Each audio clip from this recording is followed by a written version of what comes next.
Southwest. Low fares with nothing to hide. That's transparency. And by Acura. Visit your Baltimore Annapolis Acura dealers for attractive lease offers during Acura's Summer of Performance Sales event. Just a gorgeous summer day here in Toronto and a beautiful evening. Game time temperature brought to you by BGE Home. We know more, we do more. 78 degrees, partly cloudy skies. Roof is open to start this ball game. Take a look at the Orioles starting lineup with Manny out. Brought to you by Southwest. Low fares, nothing to hide. That's transparency. Beckham, Scope, and Jones. Trumbo, Davis, and Valencia. Mancini, Nunez, Caleb Joseph. Trey Mancini against the Jays. Big numbers this year. A quick look at Sam Caviglio's pitch arsenal. Got the sinker slider change and that curveball. Lefties are going to see the full arsenal. Righties the sinker slider combination. That sinker is his bread and butter pitch, though. Likes to get the outs on the ground. And in the leadoff spot, Tim Beckham. Take a look at the rest of the numbers here for Caviglio, excuse me. He does have a 50% ground ball rate, though, on that two-seam fastball. That's what has gotten him into the good parts of the ball game. Off-speed delivery right there at 88-101. Yeah, this is going to be his 12th start for the Blue Jays. Got a couple wins, 4.58 earned run average, and actually pitches much better here at the Rogers Center than on the road. Earned run average nearing 8 on the road, but under 2 here. 1-1 delivery to Beckham, and he will take the pitch. It'll miss. Tim's the only batter in the lineup for the Orioles who has faced Caviglio before, and he is 0 for 2 against him. So Beckham, with the shortstop position being played, pretty much secured for the moment, at least in that leadoff spot. And that one is going to miss down low. Caviglio is 28 years old. Opponent's hitting .257, as you saw. He is a pitcher who gets that first strike a predominant amount of the time. So the Orioles may come up ready to swing on that first pitch in this game. He'll chop that one off the turf and foul. Yeah, like most pitchers, strike one crucially important, but he doesn't have an overpowering arsenal. So getting that first strike is crucial. Then you go to work with that little two-seam fastball, try to nibble the edges with it. Nothing, like I said, nothing overpowering, but just trying to feed off an over-aggressive hitter. Works 5 innings a start this year, only 57 innings pitched, and that's their first strike. So Beckham goes down the K route. Is the comeback two-seamer. Beckham not liking the call right there, but boy, at times he can get some good movement on this two-seamer, and there it is, bringing it back and just catching that outside corner. Some pretty good action right there. Only 89 miles an hour, though. We can tell you right away what you just saw, if history proves true, is going to continue. Doug Eddings, who is the home plate umpire, one of the most predominant umpires favoring calls for the pitchers. One of the top 2, in fact, in the majors through his career, and a good one. So if it's around the plate, you better be swinging. You got that right. Get going. Here is Jonathan Scope, hoping to whale in the second half. Moved up. He's been batting down in the 5, 6, 7 spot. Now in the number 2 spot. He's got a 3-game hit streak coming into the ball game, and we were talking in the open about players who are simply going to have to pick things up a little bit for the Orioles offense. Certainly Jonathan's one of them. Yeah, absolutely. There are a number of bats definitely in this lineup that can pick it up a little bit. You know, I was talking to Buck Showalter earlier, and he was talking about, you know, the possibility of a lot of younger guys obviously coming up here the second half of the season. He said, I'm going to tell them you better be ready to play some baseball. Look for the signs, hitting runs, because we're not scoring runs. And now that we don't have Manny Machado, their big run producer, got to start executing and playing baseball again. 0-2 delivery, and he goes after one outside. A couple of strikeouts to begin the ball game for the righty. Pretty good slider right there, and the crisscrossing of the outside corner, obviously something you got to pay attention to. Good two-seamer, good slider combination out there, and instead of bringing the two-seamer back, the slider gets pushed away and Scope reaching for back-to-back Ks. Despite the fact he's not overpowering, he now has 55 strikeouts in 57 2/3 innings. That's pretty darn good. Yes, it is. Almost 1 per inning for him. Here is Adam. Adam moves back into the number 3 spot with Manny gone. This is the first time this year that Adam has hit third in the Orioles lineup. He'd been up there at the number 2 spot in the lineup, trying to set the table. He is now the Orioles' most consistent offensive player on the season. Hit hard to left field. Hernandez right there. So a pretty quick inning. Caviglio starts it with a 1-2-3. When we come back, Dylan Mundy on the hill.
lost the last two prior to the All-Star game.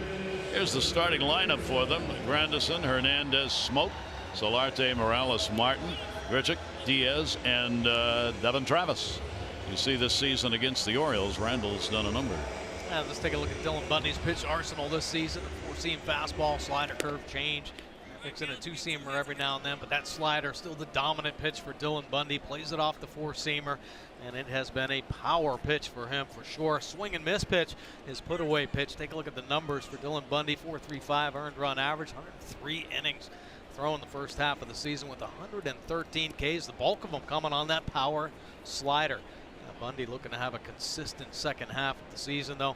Opponent's hitting .252. The problem down at the bottom, the opponent home runs. 20 home runs he's given up this year. Boy, does he have to cut that back second half. Grandison can get him in the leadoff spot. Pitch will be taken away. Grandison enters this portion of the season 0 for his last 13. He has faced Bundy a couple of times and has gone 0 for 2. Shift is on against him. He'll go to the gap the other way. Mancini over. He'll get there and put it away. Get on the button. Boy, nice play right there by Trey Mancini out left field. Take a look at the rest of the defense. Jones and Valencia joining. Boom, boom. Beckham and Scope up the middle. Nunez getting the start at third base. Davis at first, and Caleb Joseph doing the catching tonight. Beckham over at shortstop. Yeah, we saw him last year. Had a sensational couple months of the season. Turn a double play right there. Beckham, no stranger, obviously, the shortstop. Playing some third base, did an all right job. There were some times you could tell he was a little bit out of position. That might help him relax a little bit back in his natural spot. Bundy will get the pitch in there for a strike. Talking about players teams want to take a look at. Here's one for the Blue Jays. Oscar Hernandez. They really like what they see. There is no question about his ability to hit. The question is there a place for him to play? His defensive skills are below average, and they're trying to figure out what to do about that. Would rather not have him in the DH role, and he certainly has done damage against the Orioles. 1 ball, 1 strike. Pitched by Bundy. Off speed delivery is in there for a strike. Pretty interesting. I think the Blue Jays kind of in the same boat as the Orioles in the sense that they're looking to try to improve their team, maybe make some moves. They talked about some of their potential free agents and some of the dealings that they're looking for, but they need to make that youth movement as well. Hernandez goes after one, and that one really went down and away by Dylan. Yeah, Dylan Bundy, good pitch right here, targeting down and away. Just a fastball though, 4-seamer, just a perfectly located fastball. Nice pitch by Bundy. Now, this Blue Jays team, one of the oldest, if not the oldest in baseball right now. I think their average age is like 30 years. John Gibbons knows changes are coming, just like with the Orioles. They are 43 and 52, 23 and a half games out. 2 down, nobody on. Fouled it back by Smoke. Switch hitters had a tough time against the Orioles this year. He's only had 2 hits in 21 at-bats against the Orioles. And the Orioles are going to catch him after the All-Star break, coming in with a .302 average over the last 16 games played. It's a long way, but it won't matter. It's foul. Strike 2.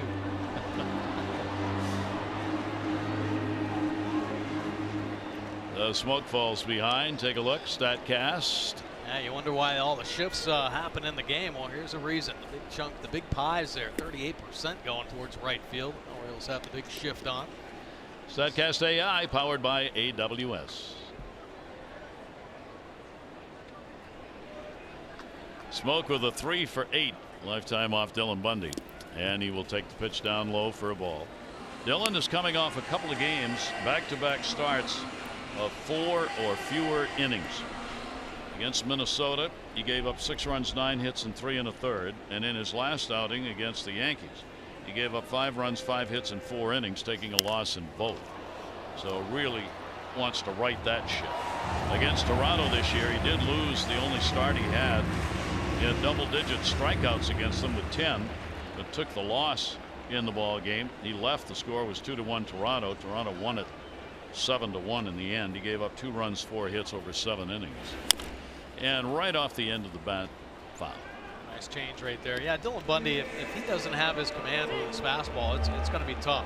And we've seen Dylan win without some secondary pitches, with fastball changeup basically. But if he doesn't have his fastball command, it's going to be a short night for Bundy. His last 2 starts before the break, he just did not have it. That ball's hit hard, but right into the shift. Ball is dropped. Schoop has time and records the out. So both sides are retired 1, 2, 3 to open up this first All-Star section of Major League Baseball.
If you're an Oriole fan. yeah, turn away, right? I mean, my gosh, if the Orioles had a hard time. And it's pretty crazy. These two teams have been locking horns for a number of years now, and it's been a pretty even battle and typically low scoring. But this year, the Blue Jays, even with their struggles, have found a way to turn it up against the O's. They've out-hit them, they've out-pitched them, they've out-slugged them, really every aspect of the game. Those 6 wins by the Jays against the Orioles are the most they have against any team so far this season. Here's Mike Trumbo DHing, and in the number 4 spot. Trumbo's had a 2 for 16 against the Jays this year, 1 home run. And he will take the pitch on the corner at the knees, very close enough to be a strike. Not liking the call, a little slider down and away. Biglio's going to work it, as will Bundy. And you have an umpire willing to give you those close ones. You see how far you can take it. Devin Travis. One away here in the second inning. Maryland Lottery's contestant of the game, Andre Benso from Crofton. 500 for being selected, 500 more for every Orioles home run hit tonight. Play Home Run Rich's Scratch House, win up to $50,000 or enter non-winning tickets for a chance to be the contestant of the game. Visit mdlottery.com/home run. Andre, who is a right winger in the off season. Good luck. Here's Chris Davis. Now we talk about players who need to pick it up. I mean, nobody wants to do that more than Chris Davis does. This has been just a miserable year for him. A lot of time spent trying to get things going again, and we'll see what the second half has. Right. Yeah, you know, I think, well, Davis obviously going through a very tough first half. Took that 10-day hiatus, try to get things back on track, and hopefully the All-Star break helped him kind of do a little mental recovery as well. I mean, because this game can beat you down, and we saw it. I mean, it just got a hold of Davis and wouldn't let him up. So maybe just that break, enough refreshment, get him going. And if he starts off the second half with a couple hits, just gets a better confident feeling going, he's just going to take off. And that's really the goal here. That's what Buck Showalter's hoping. He can have a good series here in Toronto. He's had 2 home runs in July, hitting 176, and that's what we're talking about. Those are going to be strikes. Wow. And that is strikeout number 3. Boy. And Davis is staying in there thinking I might catch a piece of the jersey. You see the call by Martin. He wants it up at the top of the strike zone. Very generous call right there on Davis. And it is a big strike zone. So this Oriole offense better start being a little more aggressive. Here is Danny Valencia. One of the Orioles, of course, who's played at third this season, where they will start Nunez tonight. Tonight he is in right field. And Danny will take the pitch in there for a strike. And we are seeing this 28-year-old right-hander doing what he's done in the first half, and that's throw strikes. Right. He comes at you, not overpowering, but he wants to get that one strike on you so he can start working some of those off-speed pitches. Center field hit hard, hit deep near the warning track, hauled in. Richard goes back to get it, and a 1-2-3 inning, 6 O's retired in a row.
Today, PNC make today the day. Ron Kabako with a good column on the Orioles move into the second half without Manny Machado and what that might look like. Steve Molesky takes a real extended look what's going on down below in the rebuilding process with the series resuming here in Toronto. Yeah, some pretty interesting articles there. Obviously, some great insight into the organization as far as players that we're going to be seeing here pretty soon. Yep. Dylan Bundy will go back to work, and the off-speed delivers a strike in the outside corner. Solarte, cleanup batter. Morales, then Martin. Solarte comes in with an 0 for 2. He's 0 for his last 11 going into the break. He too has had a big season against the Orioles. Solarte's 10 for 31 against the Orioles with a couple of RBIs. Solarte, one of a number of switch hitters in this lineup against Dylan Bundy. And he swings right through that one, located perfectly. Yeah, perfect pitch right there, working to the top of the zone with the fastball, and exposed himself swinging at that first fastball up and in. So nice call by Caleb Joseph. Why not try it again? And Solarte going down swinging. So Bundy's got a couple of strikeouts. Here's the designated hitter. Enters Morales. Morales on the switch hitter. 238 right, 250 left. 9 of his home runs have been hit left-handed. 9 of the 11 that the veteran has put up this season, which is where Dylan Bundy has had his problems. Dylan has surrendered 20 home runs on the year. They've been costly. The 0-1 foul back. Lefties have the better numbers, 307 against him. Righties just 196. That's one of the largest disparate impact numbers, lefty righty, that exists in the majors. Yeah, that slider just completely neutralizing the right-handed hitters. And Bundy's got some pretty good offerings for the lefties, but he needs to come up with something better that works down and away. He's got a good changeup, but it's a four-seam changeup. Come up with that Gosman split finger. Wouldn't he like to? Right. 0-2 count on Morales. Toronto comes in averaging 4.5 runs a ball game. The Orioles are under 4 per ball game, 3.6 during the first, we call first half of the season. It's not really, it's pre-All-Star games. This is game number 98, by the way, for the Orioles. Morales with a 1-ball 2-strike delivery, waiting it. Started to go, it was low. So he will work the count and not go around on it. And a 2-ball 2-strike count on this veteran. Having some patience right now against Bundy, not biting on the hard breaking balls down in the dirt.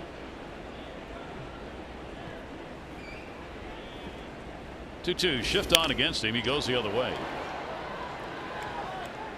Nunez waits, and the play is made as Davis was there. So there's an opportunity. First one as an Oriole for the third baseman. Like that. Take a look at the Blue Jays first half recap here. 43 wins, 52 losses. Their batting average down a little bit. Of course, the Blue Jays team really set back with some injuries. And I think to start the season, most importantly to their rotation, Stroman just wasn't right.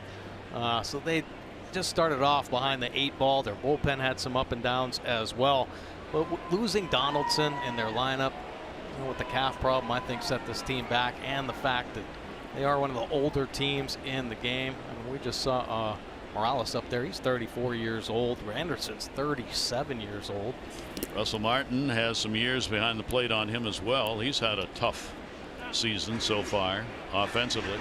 Yeah, I mean, he's 35. So, when the Blue Jays were making their run, when the Orioles and the Blue Jays were kind of going back and forth in the American League East, they got stuck with the aging veterans. I mean, they brought over Donaldson, they brought over Martin to, inject some energy in this club. Well, the energy is kind of getting a little bit older right now, and that's what they're confronted with this season. Here's the 1-1 delivery on the way. Sanchez remains on the DL. Big loss as a starter, as Mike said. Donaldson hasn't even played. Estrada is also on the DL. Kevin Pillar, collarbone injury. Gurriel Jr., who they really want to take a look at, just went on the 10-day concussion deal. Danny Barnes has got a knee problem. Scope backs up on it. Plenty of time to make the throw, and Martin is retired, and so are the Jays. So both pitchers retire the first 6 of the opponent's face.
We had identified the areas that we needed to improve in: technology, international scouting, facilities, the draft, strengthening our analytics, investing in international scouting, investing in more front office staff to be more in line with our competitors, expanding our nutrition and wellness resources at every level of the organization. Well, that about covers it all, doesn't it? Those are the areas we identified that we could improve in, and the ownership understands those are areas that we need to put more resources into. I mean, that's an enormous paragraph of things to do, and it comes from Dan, whose contract is up at the end of the year. Right. Yeah. I think an organization really obviously, they step back, they look at things that they have to identify as improvement areas, and the organization has a long list right there. Yes. And at least they're able to identify them and now start the process, because you're not going to get it done in the off season. This isn't something that's going to happen over the next 2 months or even over the off season if you want to cover every aspect that Duquette was talking about right there. But there are ways to kind of improve. You don't have to go out and have a whole international scouting staff. You can that one's off the glove. It is knocked down. Play made, and he threw it away. Turning to second base, Trey Mancini. And that's where he will stop. So Gavelio had an opportunity to get the out, but he had to do a 360, and when he did, he lost sight of where he's going with the baseball. Boy, I'll tell you what, that's a great start for Trey Mancini to start the second half. So many bullets off his bat the first half of the season, and then thrown out in similar situations. But this time the ball gets thrown away, and Mancini hustling down the line, gets himself out in a scoring position, finally catching a break right there. It'll be a base hit and an error charged on the pitcher, and the Orioles get a runner to second base. First hit of the ball game for either team. And here's Nunez, the newest Oriole at the major league level. Gets an RBI opportunity in his first at bat with the O's, and will take the pitch for a strike. 24 years old, played at Norfolk, called up for this ball game today. He had 13 games in Texas, hit 167 this year. 56 games at Norfolk, hit 289, 5 home runs, 25 RBIs. And we said he's an MVP, most versatile player. Third, first, and DH with the Tides this year. Makes a pitch inside, said he went around on it for a strike. Pretty nasty pitch right there. A little change up. We haven't seen the change, but it's a two-seam change, and it just darts down and in. You see Nunez trying to hold up. Didn't quite do it there. Well, Nunez is big-time power, and Buck talked about the bat and the excitement we're going to see.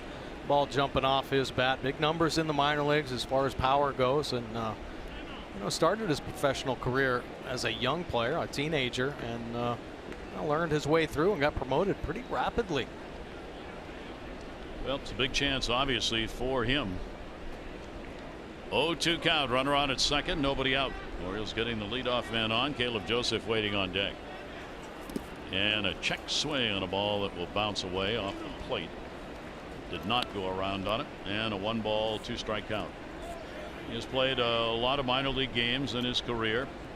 Over 2,900 at bats, 757 minor league games played, going back to 2011. Nunez has a lot of experience, and the Orioles are hoping what they've seen offensively this season at Norfolk is kind of a breakout season for him at the plate. 1-2. I think they're hoping it carries over to the big leagues. That one off the end of the bat to left field. Hernandez settles. Mancini goes back to second base. The Birds return home on Monday. It'll be a 3-game series with the Red Sox. Kids cheer free every home game.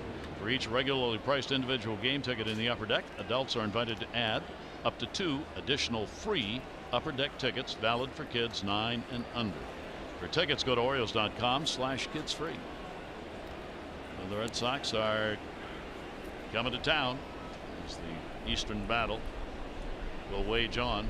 And as Buck Showalter, we have said, for the Orioles and Toronto Blue Jays and Tampa Bay, it's about trying to upset those top 2 teams and make things difficult the rest of the way.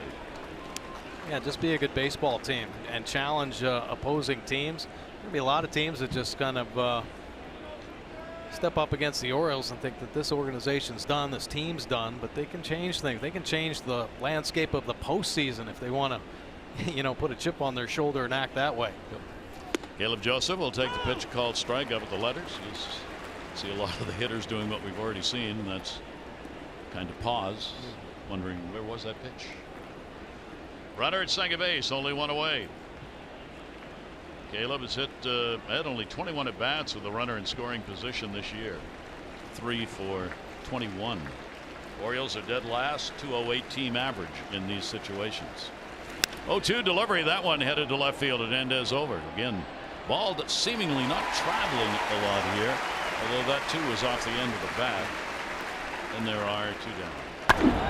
As you enjoy a Miller Lite, look forward to the whole true moment later in tonight's game. Busy left field so far with the Oscar Hernandez. He's already had 3 putouts. Runner remains at second base, and here is Tim Beckham.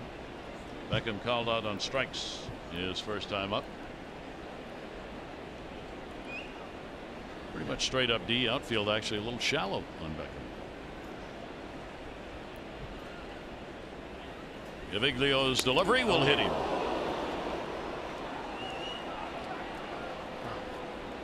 I'm sure Beckham going up there thinking to be more aggressive first pitch as well. He was the one that kind of showed everybody the strike zone's a little bit bigger. looking to turn and burn, and this fastball up and in, catching him on that left elbow, the lead elbow. Fortunately, wearing the pad. So just takes it and heads on to first base. That is the 4th hit batter by Caviglio this season, and the Orioles get runners on at first and second base. That's when you're mighty happy to have the armor on.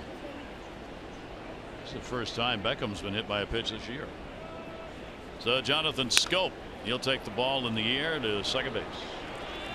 Devin Travis is there, puts it away. No runs, 1 hit, 1 error, and 2 are left on base. Bottom third of the order coming up for the Jays.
Ball game, racking them up, Bundy. So Dillon will go back to work against the bottom third. Rando Grichuk will lead it off, takes a strike. Grichuk, another one of those, as we showed you, who's really walloped the Orioles. He's got a 206 average, and against the Orioles, he's 9 for 21 with 2 home runs and 5 RBIs. In the air to shallow center. Scope's going back. So is everybody else. And Jonathan will put it away. Couple pitches, and he is retired. Join us for Birdland Social, presented by GBMC Healthcare. It'll be on Tuesday, July 24, prior to a 7:05 game against Boston. Special ticket packages to this exclusive pregame party on the center field roof deck include a Q&A with Tim Beckham. Plus, this is my swaggy t-shirt. And there is a ticket to the game included as well. Go to Orioles.com/Birdland Social. 1 down. Pitch taken away. Diaz has faced Bundy a couple of times. 0 for 2. Diaz, E2. He's put up big numbers against the Orioles. You look at some of these numbers, you're like, oh my gosh. I mean, he's 9 for 29 against the Orioles with a home run and 2 RBIs this year. Yeah, well, it seems like every time this season the Orioles matched up against the Blue Jays, both teams kind of scuffling along, but the Blue Jays are the team that got hot. Pretty good. Mancini back, looking, and goodbye, home run, and another.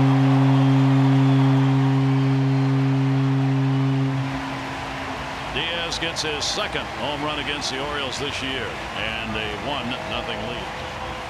Now, when you've done some good things against the team, it doesn't matter what part of the season is, maybe even what part of the career you're in. You always feel good against them, and Diaz keeping it up for a strong first half against the O's. A solo shot to get the Blue Jays on the board. Like a hang and break a ball right there. Just stayed in the middle and up, and Diaz got a good look. Sent it out to his bullpen for the first run of the game. And that is the 21st home run surrendered by Dylan Bundy. That has been the nagging problem And Diaz gives them a 1-0 lead. Dillon has given up a home run now in each of the last 3 starts he's had. Ball put up in the air, second base. Scope going back on Devin Travis. Jonathan will put it away. We talk about the home runs and how they've hurt Dillon. Look at this. About a 37 home run runs coming into this ball game. Of course, that solo shot right there has tack another run on there. 58 runs now for Dylan Bundy, given up via the long ball. That is a big number. You've seen the rest of the pitchers that are having some problems with the home run and giving up the runs on the end. Yep. 58 total runs given up by Dillon, and those home runs have accounted for a huge portion of it. Pitch will be taken at the knees for a strike. Curtis Granderson, 2 down. A run in for the Jays. Granderson flied out to left field his first time up. Bundy's pitch to him. He went around. Doug Eddings, home plate umpire, on the check swing call himself on that one.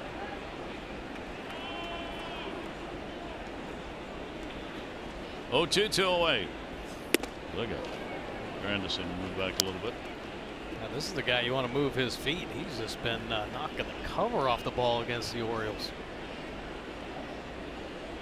0 for his last 14 for the veteran. Granderson will take that one on the bounce.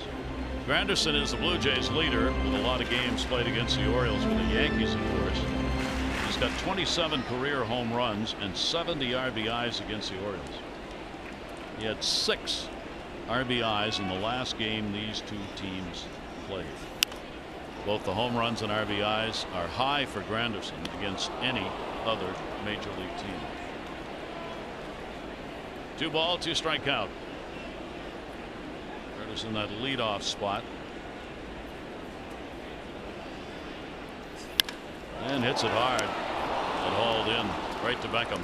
They had the defense shifted around, and that's why you do it. Home run, Diaz. Toronto has a 1-0 lead.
By PNC, make today the day. By the University of Maryland Medical Center, be a part of something. And by Visit Annapolis, create your moment at visitannapolis.org. Gary Thorne and Mike Bordick, just up from Lake Ontario, where the Rogers Center is, and a 1-0 lead on the long ball home run by Diaz. As we go to the 4th inning, all about pitching so far. Toronto 1-1 and 1, and the Orioles 0-1-0. And a fastball pitch. 80's probably a fastball. Never quite sure. Right. Yeah. I mean, nothing's getting up over 90 miles an hour. That's for sure. So I think the 2-seam fastball staying down there 87 to 89 miles an hour right now. Gaviglio with the 0-1 on Adam Jones. Adam will take that one. That is in there. Take a look at our AT&T achieving more. Well, Adam Jones has put up some serious numbers here at the Rogers Center. 261 with 16 doubles, 17 home runs, and how about the 42 stakes? 48 runs scored. I mean, pretty impressive numbers there for Adam Jones.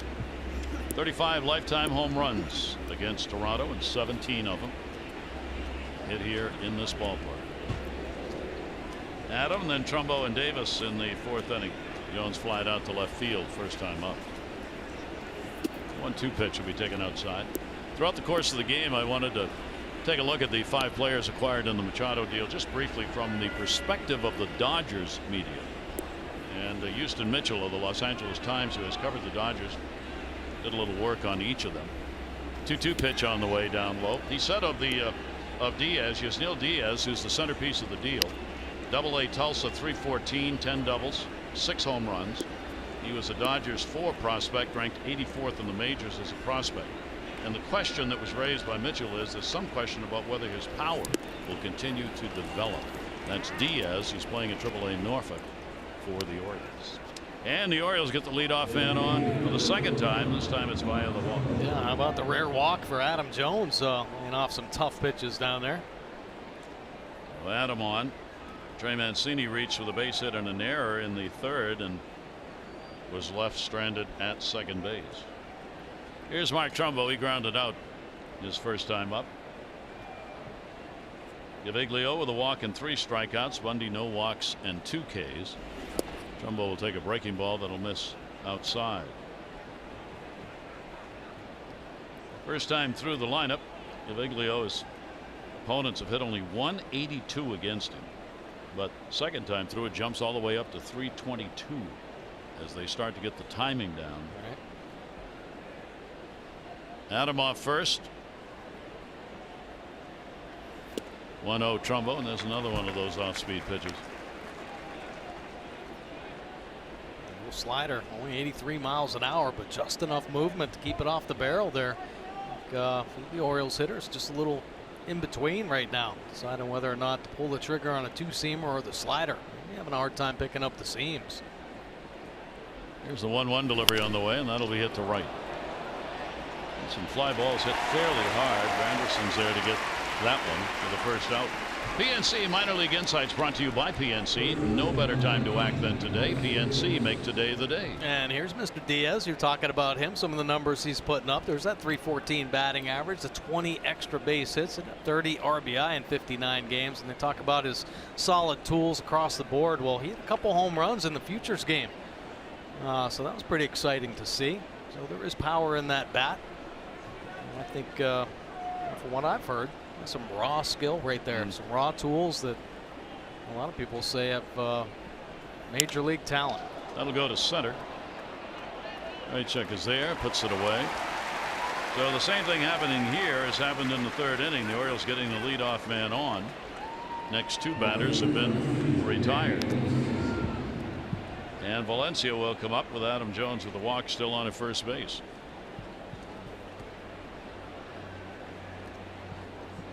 Danny Valencia flied out center field first time up. Gaviglio coming in pretty much 50-50 on ground balls, fly balls. Not a big difference, but the fly balls are predominating early in this game. 2 down. There's that off-speed delivery again, all the way down to 76 that time. Wow. Our league leaders brought to you by Coons. When you're talking cars, you're talking Coons. Yeah, Sam Gaviglio, 67.9% first pitch strikes. I mean, that is his game all the way. And a couple of the bigger arms up there, that's their game as well. But they're throwing about 98 miles an hour. So he's trying to get that first pitch strike and then go to work nibbling the corners, working the slider off there. He stole a first pitch strike on Valencia with the slow curveball. You said it's 76 miles an hour. But that's his game, and he's been pretty good at it, especially here at the Rogers Center. Yeah. He started with the Royals this year. Jays picked him up for a player to be named later.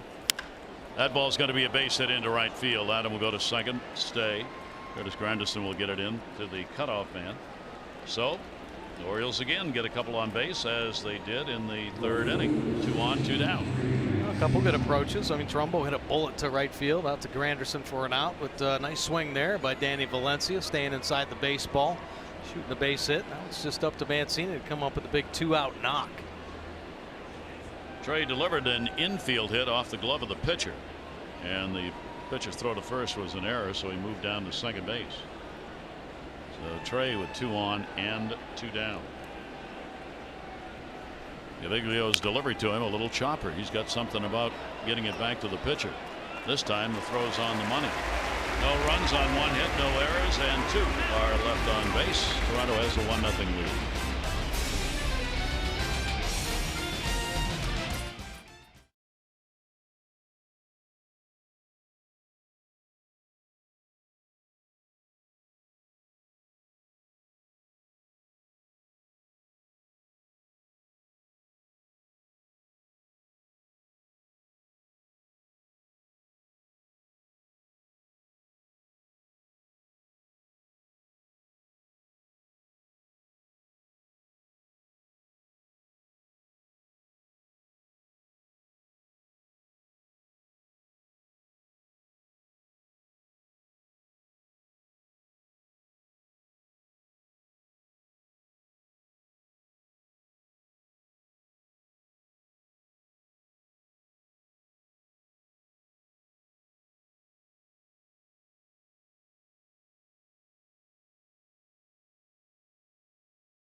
Toyota, what drives you? Visit buyatoyota.com for great deals. Height of the tourist season, and this city is jammed. I don't think I've ever seen so many people in Toronto on the streets today. Went down by the water. You can take the ferries out to the islands that are out here just off the mainland, Lake Ontario. I mean, the line was enormous. Yeah, great weather though. Yeah, beautiful weather. Yep. Now this international city just continues to grow. Dylan Bundy, the numbers.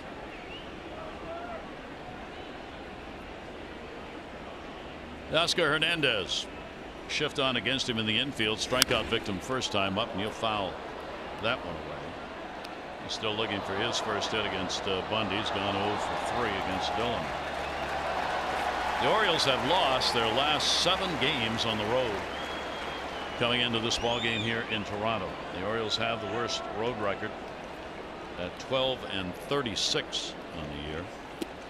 Toronto here at home trying to get to 500. They're 24-25 here at Rogers Center.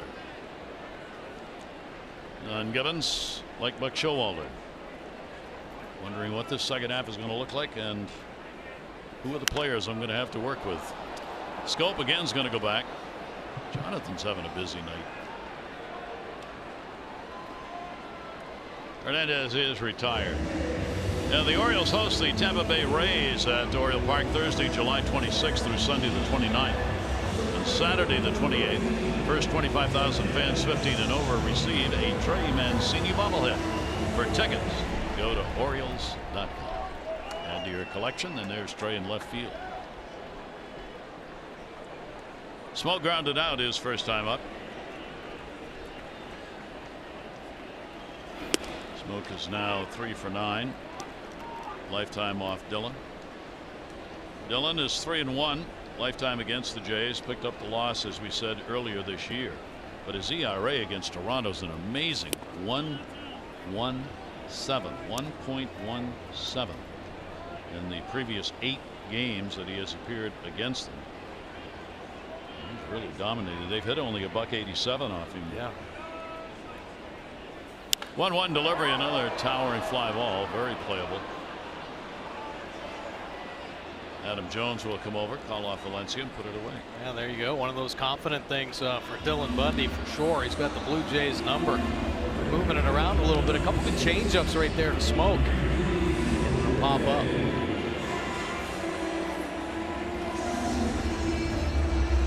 down here in the fourth.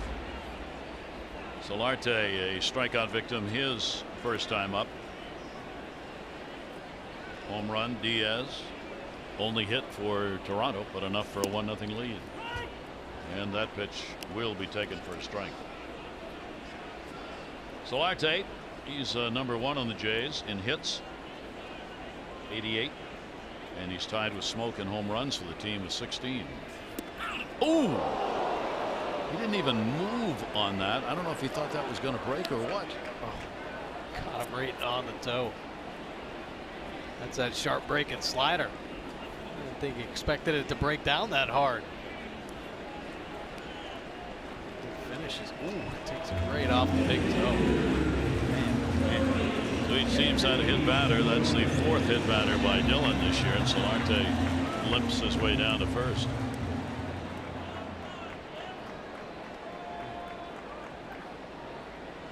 See the big ouch on that one. Here's Morales, their DH, grounded out. His first time to the plate. .317 lifetime hitter against the Orioles. And he will take the pitch, that outside corner for a strike. Really swung around defensively. Jonathan Schoop helping Nunez. He's getting the start at third base. As to where to line up, he and Tim Beckham have been talking to Nunez throughout the game in these shifts as to where he needs to play. Yeah, good stuff. Got to have that communication out there. But Jonathan Schoop's out there. He's closer to Valencia in right field than he is to the shortstop. Unbelievable distance Jonathan Schoop has on the range. Of course, the strongest arm, I think, in the game for a second baseman. He can afford to play a little bit deeper than anybody else. In fact, that Morales probably runs about an 8-0 down the first base line. Nothing against Morales. I mean, you know, no, he's just not fleet of foot. Yeah. 1 ball, 2 strike count on him. Morales, couple of hits, 12 at bats. Lifetime off Dylan Bundy. Runner off first, 2 down. Off speed pitch tied him up but missed. Little breaking ball that came in on him, and a 2 ball, 2 strike count. Had a wrinkle on it. You see the Pies, why the defense kind of shifted around a little bit. The bulk really hit up the middle. I mean, everything targeted up the middle. 2-2 delivery the other way. This Blue Jays team is pretty interesting from a perspective of a team that's potentially heading into the postseason. As far as looking at veteran players, you know, they might be able to get you over the hump. And I think there's going to be a big competition here the last couple weeks, right before the deadline. Yes. So what players are going to be the guys that are going to help get a team either into the postseason or maybe a #1 seed? 2 ball, 2 strike delivery on the way, and he went around. Played umpire with a call on it. Struck him out. No runs, no hits, no errors. 1 left on base. Jays 1, Orioles 0.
University College.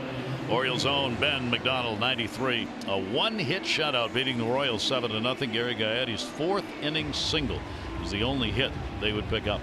And in 1859, it was a racetrack in Long Island. 1,500 fans came out, and they were the first fans ever to pay to see a baseball game. They spent 50 cents to watch New York defeat Brooklyn, 22-18. The beers were $10. Some things don't change. Nunez is going to rock one into the corner. He'll make the big turn, and he's going to try for two. Throw not in time. It was cut off. So the Orioles' newest member, Nunez, gets the base hit. Renato's on with a double to start the fifth inning. Boy, that ball was smoked from Nunez. 111 miles an hour off the bat, and he is turning and burning, coming off hot. Gets out to that left field wall in a hurry. An aggressive turn, and fortunately throw just up the line a little bit, pulling Travis off second base uncontested to try to get Nunez there. Well, the Orioles got to take advantage of one of these. This is the third consecutive inning they've had the leadoff man on base.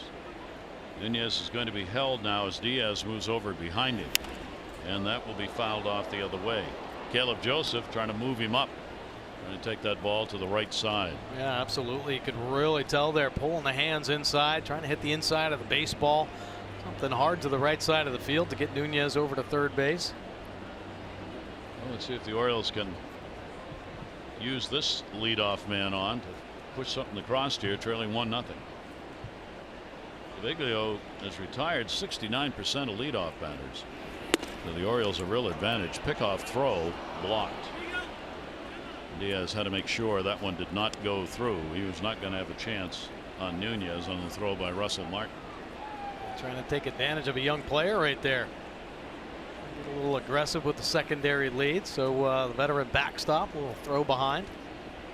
Nice, that's a base running.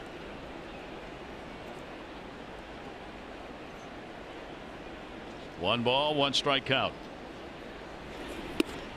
for Nunez in his major league career. That is the second double he has picked up in his 68th at bat.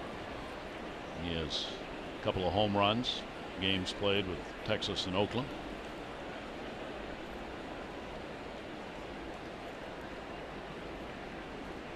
Two ball, one strike count, short lead at second.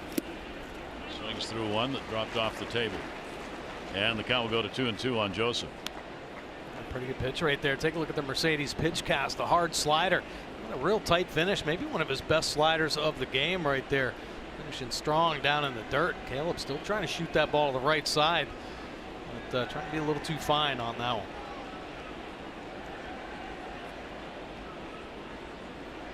Two.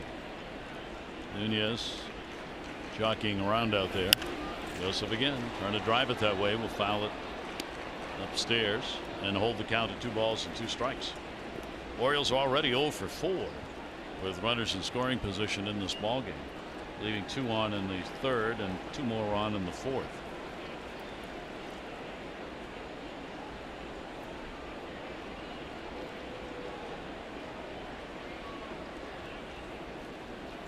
And a swing and a miss over the top at 81.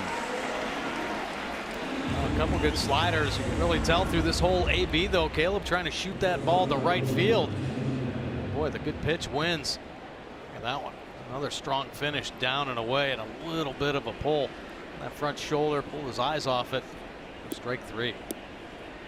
So Tim Beckham, leadoff batter, hit by a pitch, called out on strikes. Beckham hitting 167 with runners in scoring position this year. Launches that one in the gap to left center field. That is way back there, and it is gone. Goodbye home run. Beckham gets one about 400 feet away, and the Orioles get the lead as Nunez will score ahead of him, and it is 2-1. There's that strong wristless home run right there by Tim Beckham. He has got some of the strongest hands, but we haven't seen him go straight away here lately. Beautiful swing on a slider, and he knew it at contact. Home run number 3, RBIs 9 and 10 for Tim Beckham. He's liking shortstop even more right now. There you go. Yeah, that make him feel good. So the Orioles go on top. And the pitch low for a ball. Let's take a look at this swing by Tim Beckham. Slider staying in the middle of the plate, and he gets to it, and then boom, through it. Ball is coming off hot. 100 miles an hour, straightaway center. Big ball. As with Bundy, Gaviglio has also struggled with the long ball, as he has now given up 11. But remember, he's only worked 61 innings. 1-1 delivery, moved that pitch back inside a little bit. Jonathan Scope has struck out, popped out. The Orioles. Home runs are the name of the game. When the Orioles are on the board, you can pretty much be assured somebody's hit a home run. 1 ball, 2 strike pitch on the way, and that's going to be down low. Well, that's been the name of the game for the Orioles, and you'd think they might start changing things up a little bit to the lack of runs in the first half of the season. And a called strike. Jonathan not liking the call there. A couple change-ups kind of set up this outside fastball, the 2-seam fastball, 87. Another borderline pitch, but the plate's a little bit bigger here tonight. That's 5 strikeouts picked up by Gaviglio, and Jonathan not happy with it. Adam Jones a walk, and he is flied out.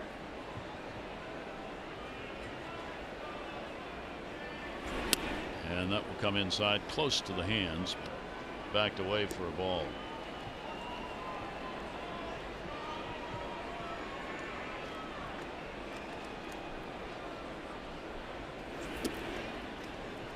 The Orioles right now, in runs scored without a home run, have the second lowest percentage in that regard since 1900.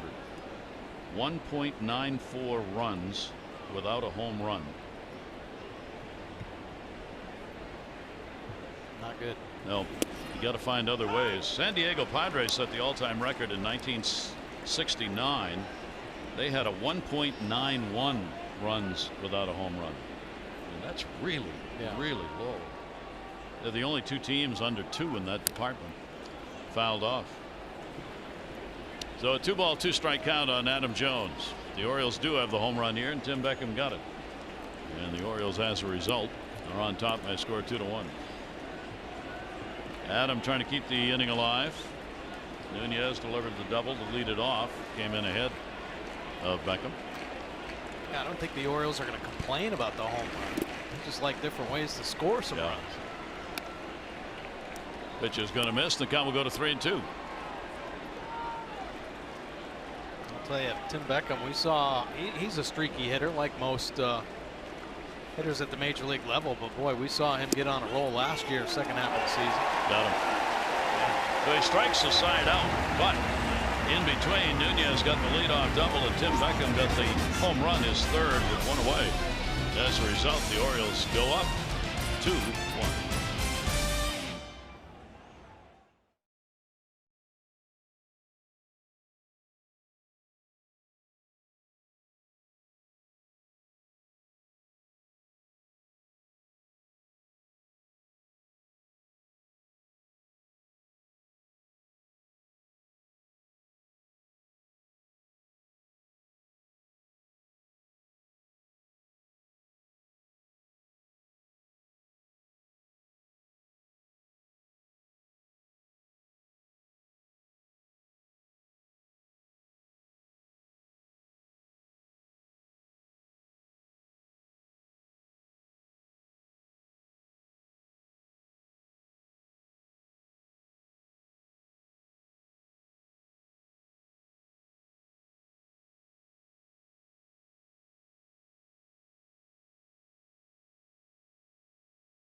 high-value dental and vision benefits to area employers and individuals.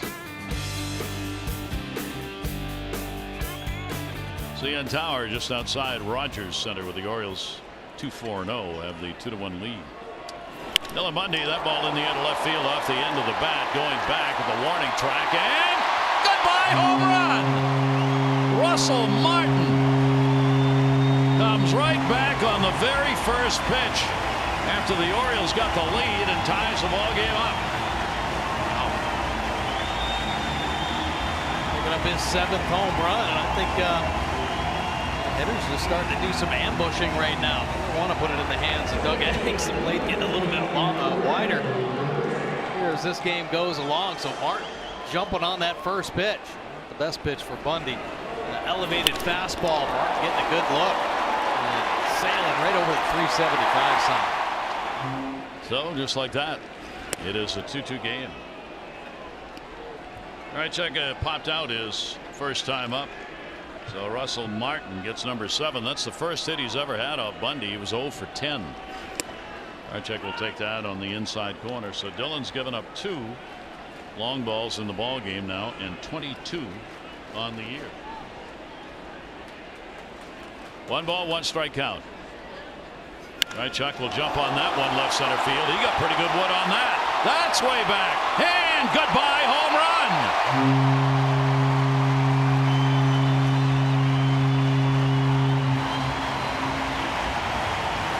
Back-to-back home runs for the Jays.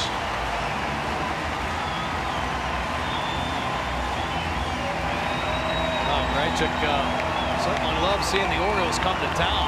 Came off hot. It was 106 miles an hour off the bat. That was just a center cut fastball. But Bundy not able to get the fastball on the edges right now. You see Caleb Joseph setting up, down, and away, and that's about as center cut as you're going to see.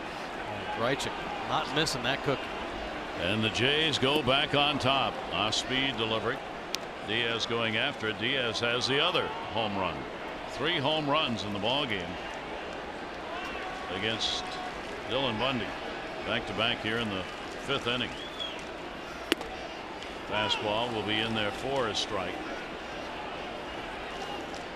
Dylan has given up as many as 4 home runs in a ball game. That was against Kansas City. 0-2 delivery. Ground ball would go to third. Nunez. Ooh, close, but he got him. He is flying down the line on that one. And you know, Nunez doesn't know a lot of these players, so getting the clock right is something he'll have to learn. You got that right, but I will tell you this, it's a little faster up here at the major league level, so you got to get it out of your glove and get it to first base. A little bit of a hesitation there, maybe just to find a 4-seam grip. That's a bang play at first base. Take a look right here. Just another hesitation, an extra step. Getting it really close. Video people looked at it for John Gibbons, but they are not going to challenge. Devin Travis popped out his first time up. And he will take the pitch inside for a ball. So the Jays, they're using the long ball here as we got a home run fest going on. Breaking ball, tried for the outside corner and missed with that one. Well, the Blue Jays offensively coming in, they were tied for 6th in home runs. They've got 128 of them now. Orioles 8th in homers. 2-0 pitch, working inside outside, back in again at 80, and the count goes to 3-0. Devin Travis, a 1 for 8 lifetime off Dylan Bundy. 3-0 taken. First walk. 1 down and 1 on. Orioles are going to be hosting the Tampa Bay Rays, Oriole Park, Thursday, July 26th through Sunday, July 29th. On Sunday the 29th, first 25,000 fans 15 and over receive a Birdland Summer Garden Gnome presented by Ocean City, Maryland. For tickets, go to Orioles.com. And a fine gnome it is. With a shirt like that, you win. So the number 9 hitter gets a walk. And here's Granderson, 0 for 2. He's flied out, lined out. And he will take the pitch for a ball. Biagini up in the bullpen. Told you, Gaviglio has generally worked 5 innings when he starts. It's his 12th start, his 14th appearance. First time against the Orioles. Curtis Granderson 1-0.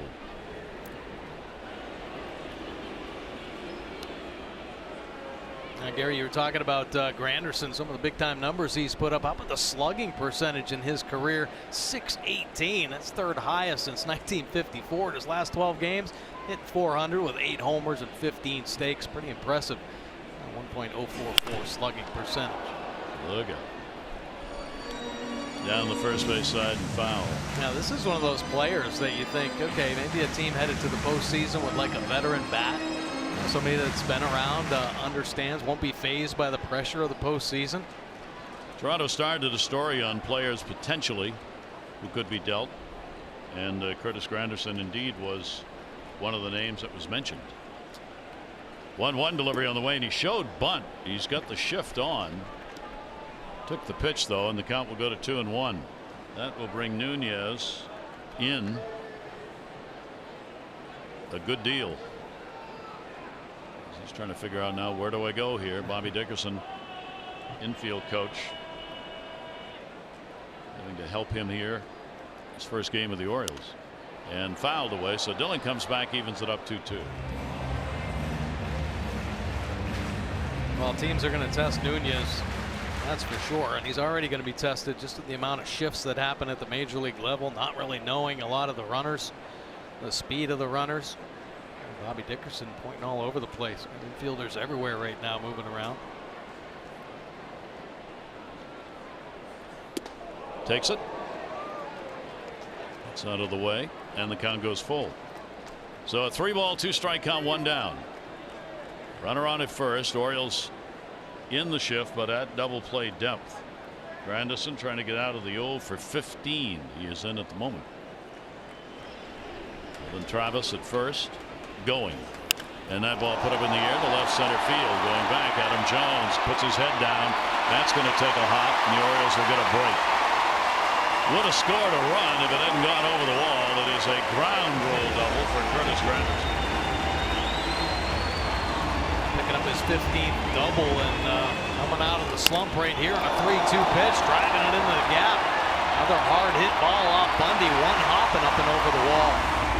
For the double, and the Orioles they are catching a break here as Travis has to stay at third base. Roger McDowell will make the visit. The infield will move in as Dillon running into trouble here in the 5th inning. Back-to-back home runs. Martin, Grichuk, followed by a 1-out walk. Devin Travis, he's a third, and that double by Granderson. So here's a real big at bat. Orioles trail by a run. You got Hernandez coming up with 2 in scoring position. He has struck out and popped out. Now Bundy's got to really hope that Hernandez is over aggressive here. He's got to work the perimeter of the plate. He's got the open base. He can afford to put him on and get the double play back in order. Bundy just leaving too many pitches on the plate right now. The infield is drawn in. Bouncer, good stop made by Caleb. One hit out in front, just kept the body in front of it, keeps that runner at third. Yeah, real good block right there. Got big. Leave any holes for the ball to sneak through. Good speed at third base. In Travis. 1-0. And that's what Mike was talking about. Off-speed pitch. Yeah, real good pitch. Ended up in a good spot, down and away, working that outside corner. Push a fastball out there on the outer third now. Be careful. Leave anything up middle. Hernandez 233 in these situations this year, and he'll foul it back. Up a little bit, and he went after it. And the count will go to a ball and 2 strikes. Oscar Hernandez, a big out. Dylan Bundy wants to put away right here. Power hitting Smoke is waiting on deck. Each team 4 hits in the ball game. Toronto up by 1. Outfield deep on Hernandez. And he'll go to center. Adam Jones, Adam ball, runner tags. Adam will make the throw to third. The runner will go back to second base. No play. So Hernandez an RBI on a sac fly gets it done. And Travis scores, and it's 4-2. Yeah, Travis, of course, the base on ball coming around to score. Good job. Battle with the 2 strikes, but Bundy once again not sticking that fastball where he wanted. Too much of the plate. Just gave Hernandez too much of an opportunity to execute his job. Take a look right here with the runners at second and third. Of course, the infield drawn in. That ball's just squared up. Plenty deep enough to center field. Nice job by Adam Jones throwing behind Granderson. 40 RBIs for Hernandez. Now everybody can back up. Shift is on against Smoke. 3 runs in here in the inning. Granderson still at second base. 2 down. And he rips that one. That's going to be an RBI hit.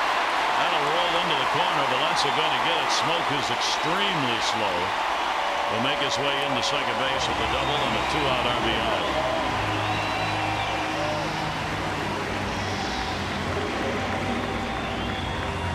Just keeping it going right now against Dylan Bundy.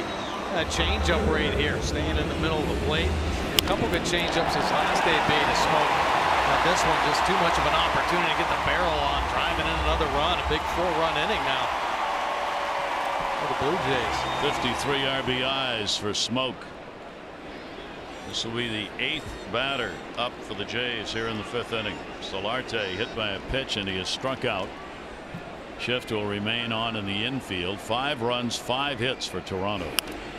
Reaches, fouls it back.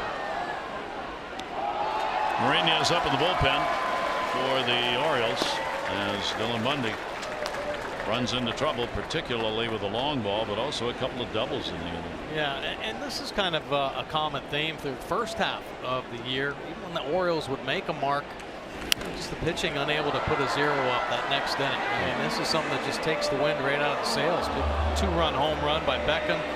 Give the team the lead, and then boom, give it right back and then some. Those are back-breaking innings. Solarte with an 0-2 count.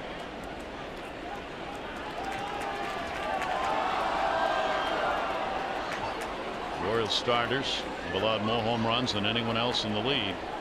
97. Down the line into the corner. Valencia over will make the catch in foul territory. But a big inning off Bundy and a 5-2 Jays lead.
I'll take a look here. I mean, Orioles offense been getting carved up on some fastballs away, two-seamer, a little slider down and away to get Jonathan Scope.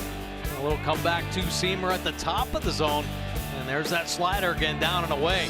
Not really challenging the Oriole hitters on that inner third, but certainly working that outside corner. I'll tell you what, Biglio's did a pretty good job against this Oriole offense.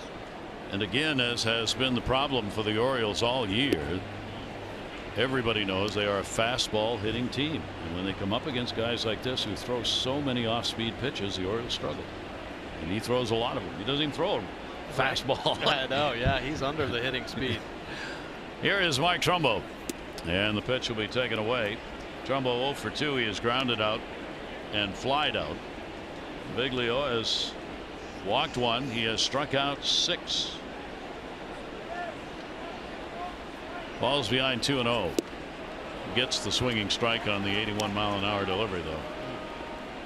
The hitter's reaching out there. He's hit the spot consistently enough now. The Orioles are starting to reach a little bit. 2-1 count. Biglio is already at his career high in strikeouts. That one won't count. Goes all the way to the backstop, as Mike Trumbo had asked for a timeout. He has struck out 6 in a ball game, as he has done here in this game for the 5th time in his career. Last time did it against New York. So he may set a new career high. 1 more strikeout. 2-1 delivery on the way. Trumbo, a comebacker that hits Biglio. Should be an infield hit. No play. Wise choice. Larte puts it in his pocket. And Trumbo, again, the Orioles getting the leadoff man on base.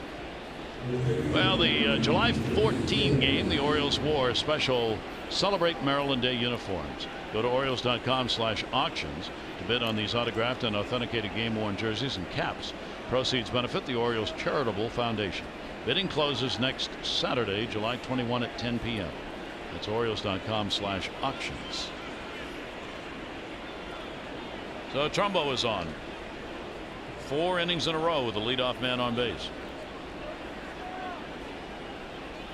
Chris Davis, big cut on the 82. He has struck out, flied out. It'd be nice if they could answer right back as well. So they get the whole thing back, but at least show that there's some life left. Just roll over here in this inning. I see Trumbo getting on. 0-1 delivery. And this is the type of situation where if the Orioles are going to have to succeed in the second half and do some things differently offensively, down by 3 runs, middle of the ball game, this is where Davis has really got to think about that left side of the field. Can't try to do too much. He's not going to hit a home run to tie the game right here. Just need base runners. Davis will foul it off. 1 ball, 2 strike count. Chris has had just 3 hits against Toronto this year. He is 3 for 21 against the ball club, against whom he has hit 38 career home runs, including 18 here at Rogers Center. Shift on, double play depth. Biglio's delivery just nicked the end of the bat. You see the double play shift right here, and of course where Chris Davis, the bulk of his hits over there on the right side, 60% of his knocks. That's why the big shift pulled over by the Blue Jays defense. A lot of opportunity over there. Now it's a little tougher with 2 strikes. Shoot it the other way, but if you have a pretty good plan when you go up there, staying inside the baseball should be what everybody thinks about, the big part of the field. So you lead with the hands, and you just try to, especially with 2 strikes now, you battle, try to put the ball in play, and I think Davis could easily shoot this ball to left field. Biglio's gone over 100 pitches twice this season. Not close yet. Pitch is fouled off. Got one to go after, but was way around on top of it. Look, Biglio gets the count, 2 balls and 2 strikes.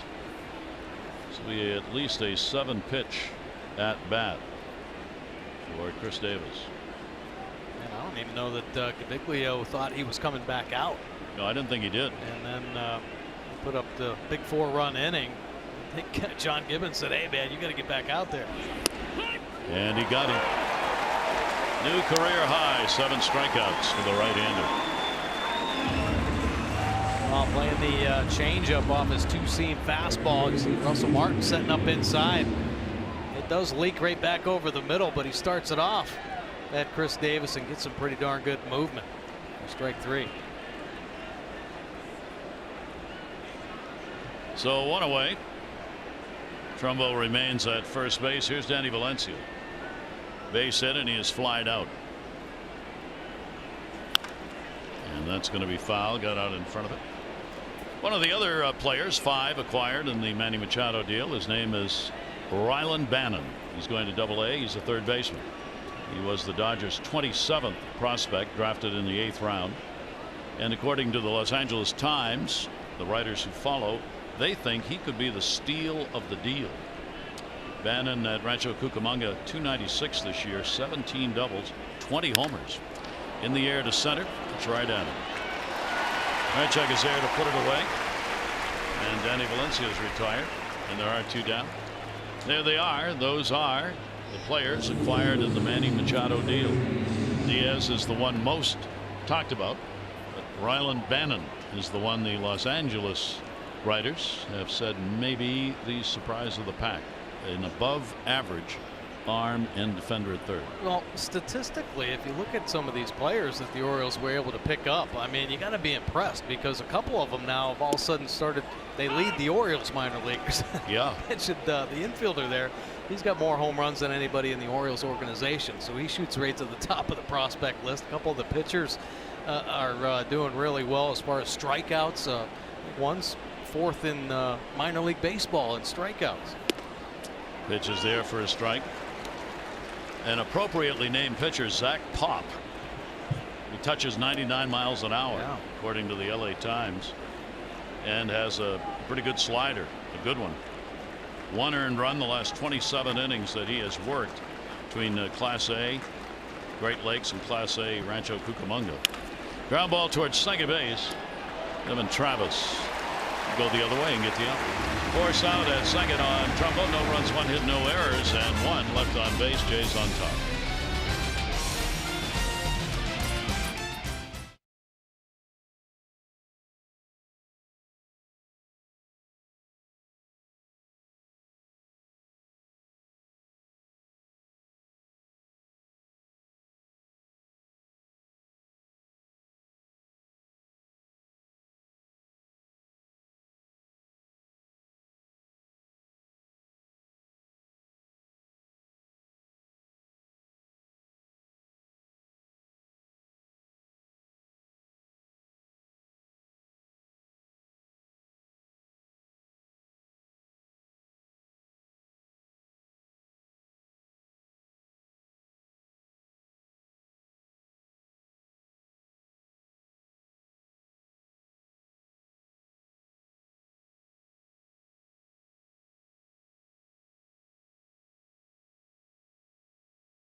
On the board, a 2-run shot, line drive to straightaway center field, his 3rd of the year. Dylan Bundy, unfortunately, giving up 20 home runs coming in, and he's given up a few more. High fastball all over the dish. Russell Martin gets into it. Grichuk gets one as well. Take a look at the location here, about middle. Dylan Bundy getting rocked again. 23 home runs now given up on the year. And the Blue Jays with the 5-2 lead. Geico, 15 minutes could save you 15% or more on car insurance. Visit geico.com to see how much you could save. You see Dylan Bundy's line, 5 innings, 5 hits, 5 runs, all 5 of them earned at the 3 home runs. The story of the game once again for Dylan Bundy. Mourinho's doing the pitching now for the Orioles, and he will get it in there. Now third game now coming out of the O's bullpen with that 3.86 earned run average. The one strikeout. One sitting robust 364 right now, but still very early. Mourinho's. Veteran pitcher John Mourinho's. Pitch will be taken outside. Worked at Norfolk this season for the Orioles. He's 29 years old. Signed a deal last November. The left-handers hit .282 against him at Norfolk. Right-handers .273. Not much difference. And that pitch will be there for a strike. Morales, the only Blue Jay who did not bat in that fifth inning at the plate against him. Morales has struck out and grounded out. So for Dylan Bundy, another disappointing performance. 5 innings here, 4 innings the last time, 3 1/3 the game before that. Oh, tipped into the mitt. And the home runs keep piling up. Well, Dylan had a little setback the first half. Had a little 3 or 4 game stretch where he just wasn't right. And this might be the same type of thing right now. And I know Dylan won't let on to possible injuries or anything, but it just seems like the fastball velocity wasn't popping really out of his hand too well. The location certainly the key for Dylan Bundy, and it has been the last 3 starts. The balls that he was getting hit on today were just all over the plate. Yep. These guys aren't going to miss him. I don't care if it's a bad team, good team. You make mistakes, they're going to get hit at the major league level. 2-ball, 2-strike count. Morales, Martin, Reichuk due up. And a ground ball into the shift. Beckham bobbles. Ball gets away again. It'll be an error. And the leadoff man, Morales, of all people, is able to beat out an error in the infield. Right. Got so much time. Of course, the big shift, and we had talked about how deep Jonathan Scope plays. Well, the same thing can kind of hold true with the middle infielder, Tim Beckham in this case. Morales doesn't run fast, so you have plenty of time to get the hop you want. I think Beckham just a little nonchalant on that ball, more of a lateral move, and that last hop just ate him up. It was a tricky one. Could have played it a little deeper or even come in and gotten that short hop. So each team has been charged with an error. Beckham getting his first start at short this year, charged with that error. Here's Russell Martin. Home run last time to the plate. He will take the pitch for a strike. Martin, a home run number 7. Reichuk followed him with another home run, back-to-back shots. 2 of the 3 hit off Dylan Bundy in the ballgame. Russell Martin, 2 home runs against the Orioles this year. Martin has only had 3 hits against the Orioles. 2 of them are homers. I'll take a look at his swing right here, and the StatCast numbers. 102 miles an hour off the bat, just 22 degrees to the line drive, just scraping over the top of the wall. 1 ball, 1 strike count. Martin will take a strike in the outside corner. Turns to make sure. Yeah, nasty breaking ball right there. Martin chases very few pitches. Stats show just 10% of pitches outside the strike zone does he go after this year. That is the best rate in the majors. And that one's going to miss down low. So despite a low average, he hasn't become overly aggressive. Right. Which is a good sign. I think a lot of times hitters that you're not getting the average where you want, you tend to expand, try to do a little bit more. 2-2, runner off first, but just barely. And the breaking ball is going to be way outside. So Mourinho's takes the count full, 3 balls and 2 strikes. Mourinho's at AAA this year. He was in 38 games, 1 start. He went 2-3, 11 saves, a 2.78 ERA. He had 12 walks and 46 strikeouts in 45 innings. Runner is going 3-2. Got him. What is this? This is going to be a double play is what it is. Tag is put on. I have no idea what Morales was doing. He started running but didn't. Yeah, well, I think the 3-2 count, you got Russell Martin up there, and you know he's got a good eye. He's going to put the ball in play. So Morales off running. The pitch looked like it was down in the dirt, called strike 3. So everybody was kind of in shock on that play. Well, the Orioles get a break on that one. John Gibbons. What is that? Wow.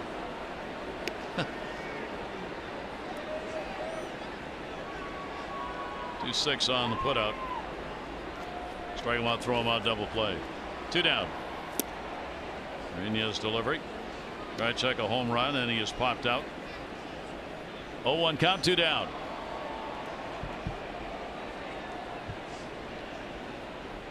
John Mariñez will take that help. Breaking ball, that's going to bounce in the dirt.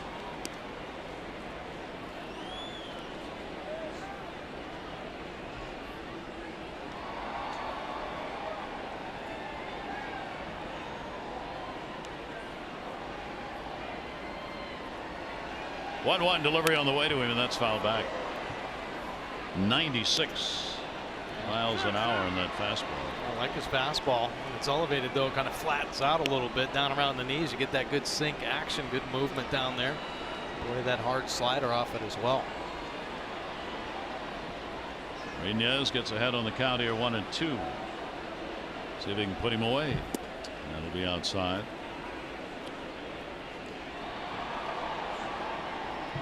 A 4-run, 4-hit, 2-homer 5th inning, giving the Toronto Blue Jays the lead. Diaz had a home run in the 3rd, put him up 1-0 earlier. Foul back. Beckham put the Orioles up in the 5th inning with a 2-run homer, his 3rd of the year, but obviously it did not last, and it is 5-2.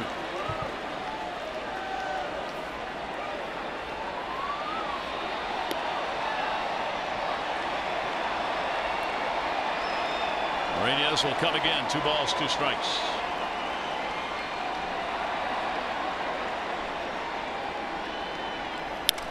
Broken bat and caught. Jonathan Scope slipped a little bit as he started to go after that, but was able to keep his head up, saw the baseball, and makes a fine catch. And that will do it here in the inning. Our Ram Do-Ups brought to you by Ram Trucks. Experience the power and toughness of Ram, your local dealer. Log on to Rams.com and get to work. Guts Glory Ram.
Take a look. Boy, did he spark a big 5th inning. This double down the left field line, it is smoked as well. 111 miles an hour off the bat.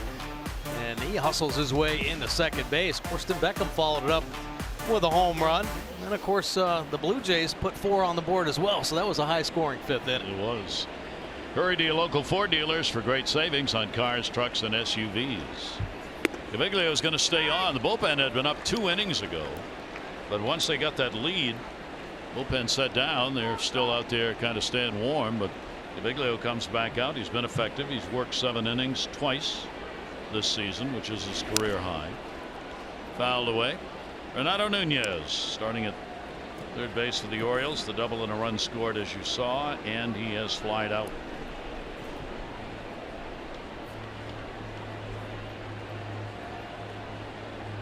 Orioles trying to get a 3-game win streak. They could find one here. That's right there. And he's gone. Boy, giving up on that two-seam fastball on the outside corner is a no-no tonight. That pitch is coming back strong. This one looking like it came back and caught a bulk of the outer third of the plate. Take a look.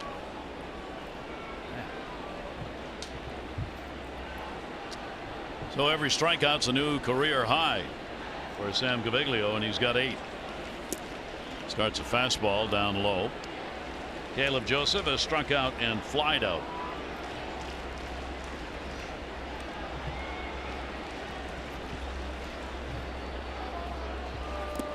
He'll take that pitch. That also is going to be inside for a ball. 2-0. As many Oriole fans probably know, Chris Tillman today was designated for assignment. So we'll see. Ground ball down to third. Fair ball. Jump throw. Solarte a hop. Tag and got him. Solarte with an outstanding play and helped out by Smoke at first. Man. Yeah, beautiful play on both corners here. Solarte taking one away down the line there, and then Smoke on the back end. Take a look. Nice play there. Jump throw, but the ball leaks up the line. And take a look at Smoke. Ooh, did he fake the tag right there? I thought he tagged him. Must have kept the foot on. Orioles are taking a look at this and may challenge. All right, so Solarte the fancy play, but I think Smoke kind of deked everybody on the back end, and that foot looked like it came off. He sold the tag to Joe West. No challenge. You're saying the foot stayed on before he came off. Looks like it did. Pitch is taken for a strike. So 2 down. Beckham, the home run, is third. Came in the 5th inning. He's been hit by a pitch, and he has been called out on strikes.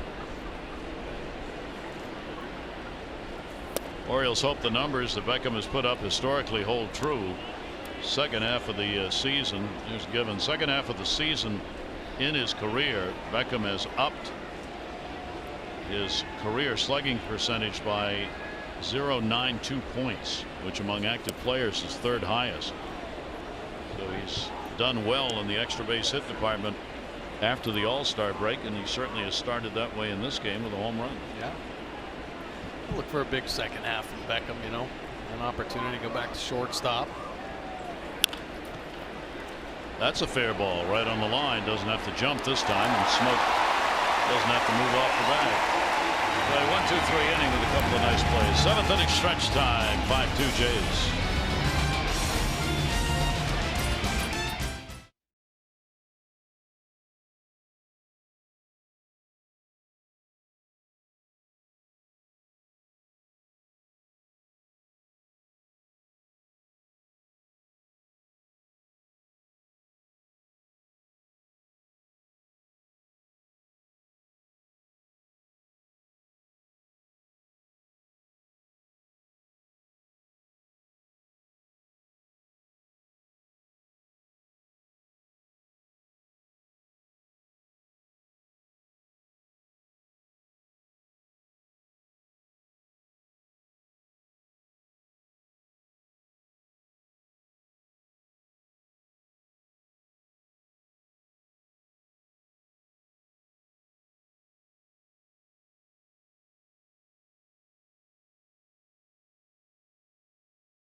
The opener, this 3-game set lead at 5-2.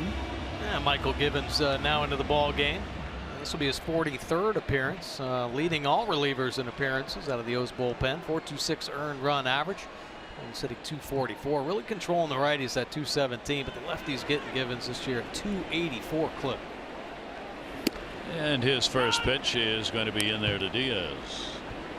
Diaz, Travis, and Granderson 8, 9, and 1 here in the bottom of the 7th inning. Diaz a home run, his 9th. Gave him a 1-0 lead at the time. It was in the 3rd. And he is grounded out. Pitch will be in there for a strike. For Michael Gibbons this year against this Toronto team, he's taken a loss, 0-1 in 3 previous games. 4 runs, 5 hits, 3 in the 3rd innings against the Jays. Close to the outside corner, but moved away. Up in the bullpen. That's another name mentioned in the Toronto Star story about possible trade items for Toronto. 1-2 delivery, and that'll be outside. So Givens works the count, 2 balls and 2 strikes.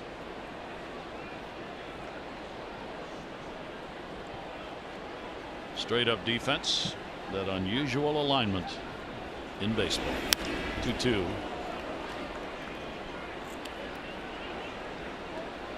Diaz gone 1 for 3 against Givens. You see Diaz primarily a pull hitter, but Orioles keeping Jonathan Schoop over there, honoring that 13% on the right side. And that's going to go the other way for a base hit. I think he broke his bat on that as well. So Diaz second hit. He's 2 for 3 in the ball game, and a leadoff single there in the 7th inning. Now let's take a look at Lowe's whole team together. Now the relievers first half this season earned run average of 4.27. Opponents hitting 269 and 33 home runs. A little bit more than expected out of the O's bullpen. And 17 saves. Orioles relievers 10th in ERA in the league. Yeah, it's been a tough year for the bullpen. I mean, it has been a staple for Buck Showalter since he's been here. A dominant bullpen, but some big injuries out there. Of course, Zach Britton's Achilles, Darren O'Day, a couple shifts on the disabled list, losing him for the year. Blyer, the best arm. That's going to go to right center field, fall in for a base hit. It could score a run. It will. All the way to the wall. Diaz will come around to score on his way to third base. No throw. A triple. Devin Travis. And it is 6-2. That ball came off hot right there. And Travis, he's been struggling with some injuries, but he started to pick it up just before the half. He drove this one to right center field gap. Diaz able to score all the way from first base, and you see on the back end, Travis hustling in with the triple. So a 6-2 lead, bottom part of the order, doing some damage here. 3rd triple of the year for him. And Diaz, who reached on a leadoff single. Now the infield drawn in. And the pitch to Curtis Granderson, taken for a strike. So Diaz and Travis hitting 8 and 9 have combined for a home run, a single, a double, 2 RBIs, and 3 runs scored. Not bad. No. 0-1 will be taken down low. Yeah, if your bottom third can have some production, you're going to have a successful game. Granderson has faced Givens only once, 1 for 1. Travis over there at third. 1 ball, 1 strike delivery. Ate him up and a pitch down and in. Nice hard slider right there from Michael Gibbons. Of course, Gibbons came up with the changeup for lefties at times. Take a look. Yeah, actually, that was the changeup. 8 miles an hour. 1-2 with a drawn in infield. It's a base hit and an RBI. So Granderson doing what you need to do. He's got a 2-hit ball game, 2 for 4. He picks up the RBI as Travis scores, and it's 7-2. Let's keep coming, don't they? My goodness. A terrible pitch from Michael Gibbons on that inside corner. Just elevated to give Granderson enough of a shot to get the barrel to it. And over the head of Schoop. 29th RBI for Granderson on the year. He's got 29 RBIs, and 10 of them are against the Orioles this year. Still nobody out, and the slider's going to miss outside.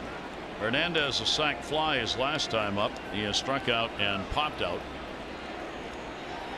It's going to be 8 hits now for Toronto. 7, 8, and 1. The Orioles 2, 5, and 1. And that pitch is a strike on the outside corner. The Orioles do not want to see continued what happened to them the last time these teams met, and Toronto won all 4 games and had at least 12 hits in each game. Breaking ball will be taken outside. No team had done that to another in Major League Baseball since 2004.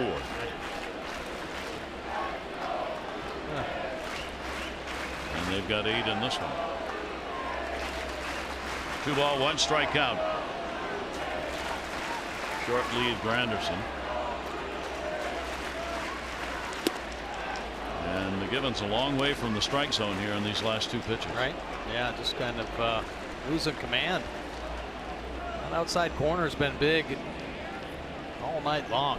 I just don't know why can't just keep working out there consistently. Came back inside and got him to go after it. So that'll take it full. 3 balls and 2 strikes on Hernandez.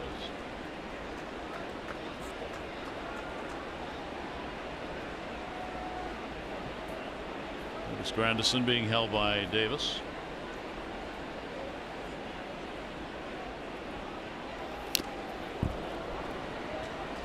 Fouls that one right at the plate. Caleb got a piece of that maybe. Yeah, just ripped his mask right off. Caught him on the chin. Oof.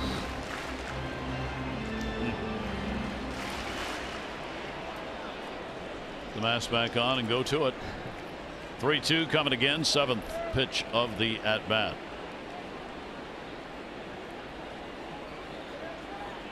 Full count delivery. Runner stays and he gets him on high heat. Yep. First out right there from Michael Givens, shaking off the fastball away, the slider away, and wanting to challenge him with a fastball inside. Fortunately, it gets up to the top of the zone right there, and Hernandez swung through a couple high heaters tonight. Good pitch there. Hernandez out of there, and that'll bring Smoke to the plate. Double and an RBI in the 5th inning. 1 for 3 in the ball game. Infield will still play for 2, and the pitch there for a strike. Against Givens, he has gone 1 for 5 in his career. Smoke, big power hitter, sends that outfield back all the way around. Staying away, Givens, and will miss outside with it.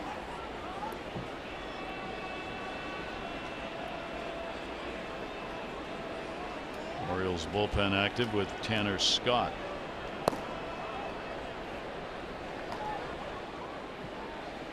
One ball, 1 strike delivery to him, going for the long ball. Nice change right there. Boy, beautiful pitch from Michael Givens. I mean, he's slinging it up there 95, 96 miles an hour. And basically the same arm speed, and it comes out of the hand at 86 miles an hour. Smoke well out in front. And he will look at that one up top. Smoke, the modern day slugger. Not a big average. Playing a number of seasons in Seattle. This is season number 4 here in Toronto. .232 career average at the major league level.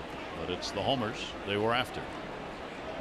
2-2 pitch on the way, and he puts that one to left center field. Jones over, and he will make the running catch. No, the runner back. Orioles are proud to join Johns Hopkins, University of Maryland, and other corporate leaders supporting Baltimore City's Youth Works program, seeking to provide as many as 12,000 Baltimore City youth with summer employment. To donate, go to BaltimoreCityFoundation.org. Choose Mayor's Office of Employment Development Youth Works. To learn more, go to youthworks.oedworks.com. So 2 away, 2 runs in. Ground ball to third. Nunez dives, plenty of time, nice play, and gets the out. Solarte is retired. A couple of runs in on 3 hits, 1 left on. Jays increase their lead now to 7-2.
Circuit starting out the second half of the season. Cubs have reached 18 over 500 with their win over the Cardinals yesterday. That's the first time they've been there this year. They are now in first place in the division, 3 games ahead of Milwaukee. First place Phillies, according to the odds released on online sportsbook Bovada, are favorites to win the National League East. They're third best in the National League, 7th best odds to win the World Series. And Manny's wearing number 8 tonight, making his Dodger debut in Milwaukee. 13 is currently worn by Max Muncy, who's having a good year himself. And Manny's had a single and a walk for the Dodgers against Milwaukee. First ball hitting, Jonathan Scopes. Center field. Grichuk is there to put it away. 8th inning, 1 down. I think Manny's going to try to get 13. It'll cost him a lot. Yeah, right. And it depends on how much Max Muncy really wants that number, right? Yeah. You have to deal for those things. Muncy's really been a surprise for the Dodgers. He's had an outstanding year. He's been a difference maker on that team. Adam Jones has struck out, flied out, and drawn a walk. Adam will take the pitch for a strike. Brad Brock in the pen. Dodgers have a half-game lead over Arizona, 2 over Colorado, and 4 over the Giants. Great race going on in the West. That's why the Dodgers wanted Manny. That's a bloop. Should fall in for a base hit, and it will. Little dying quail out there to right field off the carpet, and Jones picks up his first hit. 1 down here in the 8th inning. Orioles baseball on Masson is brought to you by Ocean City. There's no end to the fun you'll have in Ocean City. Plan your trip today at OCOcean.com. And by Nissan. Choose Nissan today for great offers on their most exciting lineup ever. Shop ChooseNissan.com. Beautiful skyline here in Toronto. Mark Trumbo, base hit. He is 1 for 3. Orioles picking up hit number 6. They've been out hit 8-6. And the pitch will be taken inside. Evagilia's got to be going, I'm still pitching. Yeah, right. How'd this happen? Man. Had the bullpen up, 4 innings ago now. And each time he's come up, because they keep increasing the lead, has been warming up in the bullpen for about 3 innings. 1-0 delivery. And that one is going to miss up high. So he has a new record in strikeouts with 8. He now has a new record in innings pitched at the major league level, as he has worked 7 1/3. Previous high was 7. 2-0 delivery in their first strike. 2 ball 1 strike count. We'll be back with you tomorrow. Now 2 day games coming up here Saturday, Sunday. 12:30 O's extra, 1 o'clock for the ball game tomorrow. Alex Cobb, Marcus Stroman, Andrew Kashner and Jay Happ, if he's still here, will be pitching on Sunday. Happ, kind of like Machado, the most talked about trade possibility on the Toronto team. Yeah, their lone all-star. 3 ball, 1 strike count. And that is there for a strike at the knees. Gaviglio's running out of gas. I mean, it's not that he's pitching poorly or anything, but you can just tell he's starting to aim the baseball a little bit. Doesn't mean he won't get through it. Right. But he's extending himself here in this one. 3-2, runner at first not going, and the ball's going to be popped up shallow right, second base. Devin Travis. When you think about the amount of pitches and amount of bullpen arms he just saved by eating up 3 more innings, 4 more innings than John Gibbons was expected. A much deeper performance than they had hoped for. Pitching coach Pete Walker, he's loving it as well. You know, when the pitching coach is smiling, things are going really good. So 2 down. Here's Chris Davis in the dirt. Chris has struck out twice, flied out. 2 down, 1 on. Jones at first with a leadoff single. Jays averaging 4.5 runs a ball game. We're going to up that number with the 7 they've already put up. He tags that one to right field. It is way back. And goodbye, home run. Chris Davis gets a hole of 1, and it is good for 2, and puts the Orioles right back in the ball game. It is 7-4. Well, that was a bullet from the crusher. 108 miles an hour. Going at 390 feet. Not the typical Davis home run. Majestic version, or the line drive. Our Maryland lottery contestant, Andre Benso, congratulations, couple of home runs tonight worth $500 each. And John Gibbons is coming out to get them. Well, what a job right-hander has done for Toronto. So the home run by Davis chases the starter, makes it a 7-4 ball game. Oh, the pitch.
Tonight, 7 2/3. That's his longest outing here at the major league level, and scattering the 7 hits, 4 earned runs. Chris Davis running them with a 2-run shot. He's out of the ball game. It's time for a quick pitching change, just like a Jiffy Lube signature service oil change, in and out fast, and you never need an appointment. Well, let's take a look at Mr. O here. 46th appearance out of the Blue Jays bullpen. Impressive year, 2.82. No wonder his name's been coming up in trade talks. Fastball low 90s. Primarily fastball slider pitcher. Take a look at the rest of the numbers here. The righty's completely controlled by that fastball slider combination. Lefty's having a better time, even though he uses the full arsenal. He's got a slider, a split finger, and a curveball as well. The lefties are, see, And that one is going to miss, close but not quite. So Danny Valencia, 1 ball 1 strike count as the Orioles try and bring that potential tying run at least to the plate.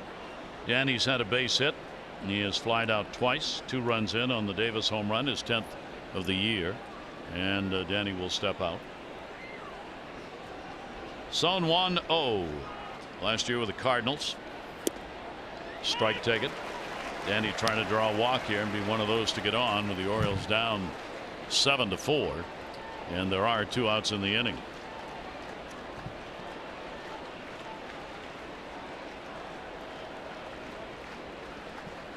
O's 1-2 pitch that skips in the dirt. Valencia, then Mancini due up for the Orioles. That was another one of the salty veterans on this team, 35 years old. Only been in the majors since 2016, 3rd year, 2 of the Cardinals. That'll be foul back and out of play. And a 3 ball 2 strike count. Let's see a couple good at bats in tonight's ball game. Of course, a base hit, a couple balls hard. And high heat. So gets the strikeout. The Orioles here in the 8th inning get a couple of runs. Chris Davis delivering home run number 10.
Orioles and Marinas in a little bit of a jam after an error by Beckham. Martin gets called out on strikes, and then a little throw him out here. Yeah, they threw out Morales. Not the best base stealer, but a big time double play to help Marinas anyway. And how about Jonathan Schoop to clean up the inning, taking one away from Grichuk.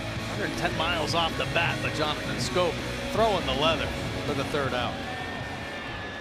So a 7-4 ball game as we go to the bottom half of the 8th inning and to the bullpen again. Now Brad Brock now in for his 40th appearance out of the O's bullpen. Does have a win on the year with a 4.46 earned run average, 10 saves as well for Brock, and opponent setting 2.94. And his first delivery will miss. Morales reached on an error, has struck out, grounded out. Martin and Grichuk due up, and it's Morales, the DH. 3 home runs for the Jays, and all of them solo shots, including back-to-backs by Martin and Grichuk in the 5th inning. The Orioles, all 4 of their runs have come off the homer. Beckham and Davis each with a 2-run homer. Brad Brock, 1 ball 1 strike count. Shift on against Morales. He'll be there for a strike. Against the Jays this year, Brock's appearing in game 3. He does have a save. He's given up 3 runs, 4 hits in an inning and a third against Toronto. Lifetime 1 and 2, 4 saves against the Jays. It's going to go the other way. Nunez over there scoops and gets the out. chances tonight for Nunez. Handled them pretty well.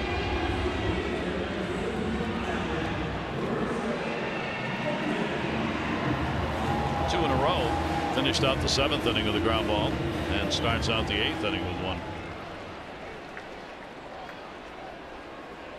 There's Russell Martin. The home run, strikeout, ground ball out. 2 home runs against the Orioles on the year and 7 in his career.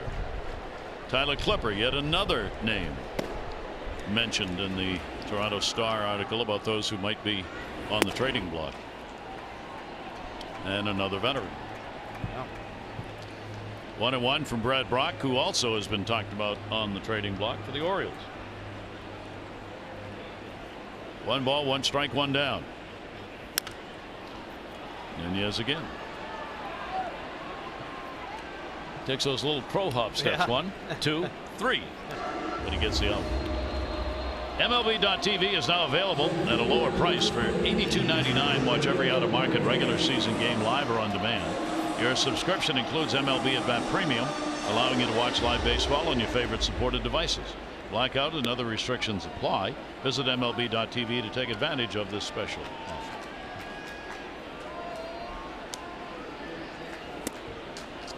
Inside corner strike. You're talking about Nunez, one of his little parts of his rhythm here. A few shuffles, get his feet underneath him. Of course, he has a little bit extra time, and we saw a bang play where he took that shuffle and it was borderline over there at first base. So just that internal clock's got to get a little more consistent. Because not going to have all that time on every play. He's had 3 assists in a row now for the Orioles. Bobby Dickerson, the Orioles infield coach, spending a lot of time working with him to get that timing down and positioning.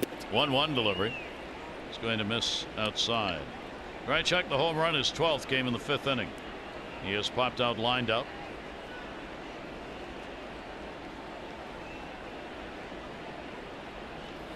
Brock's pitch will be way outside, and the count will go to 3-1. 7, 8, and 1 for Toronto. 4, 7, and 1 for the Orioles.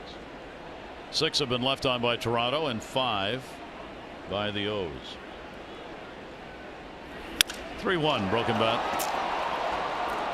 Mancini, Jones, Mancini, and that'll do it. So Brock retires the side in Orioles. The Orioles have 3 outs to work with. We go to the 9th. The Jays up 7-4.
By Southwest.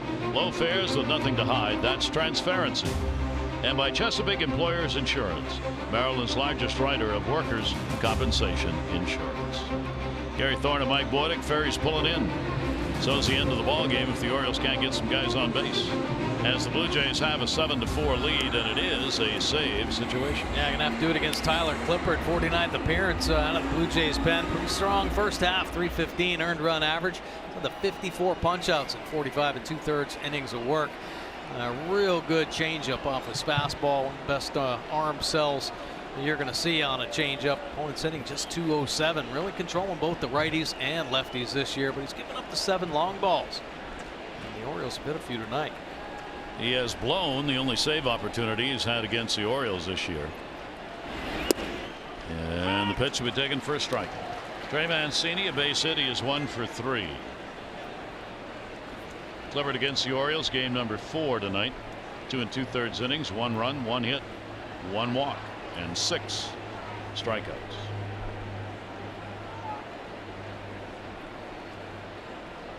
Oh, 1 delivery to Trey. He'll take it down the line in right field. Granderson. Oh, thought he got a chance. Didn't. Going to go for 2. Granderson's throw, and Mancini's in with a double. Ball's going to go to center. He's on his way to third. And he will be held there with the Orioles down 7-4. They're going to get a runner on at third base with nobody out. Boy, nice swing right there by Trey Mancini, driving this ball to right field, really letting it travel and getting behind it, beating Granderson deep. And then the throw at second base. And this is kind of interesting here. You see Diaz taking the throw behind. I mean, you got all the time in the world. Just step up in front. Ball kicks away. Mancini walks into third base. Second error committed. Granderson charged with an error. There's a double for Mancini, and he goes to third on the error. Now it gets interesting. Here is Nunez. Renato Nunez will go after it and fouls it off. Almost picked off Mancini. He got a double in the 5th inning. Scored ahead of Beckham on the home run. 1 for 3 in his first game with the Orioles. Down on one knee on that one. And hot. Yeah, there's that changeup.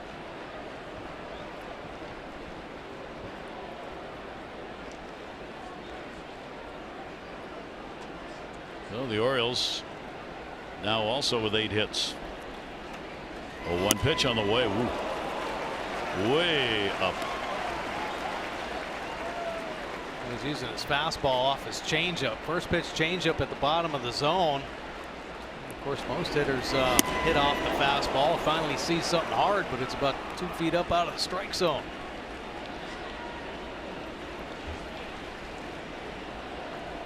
Oh, 2 count.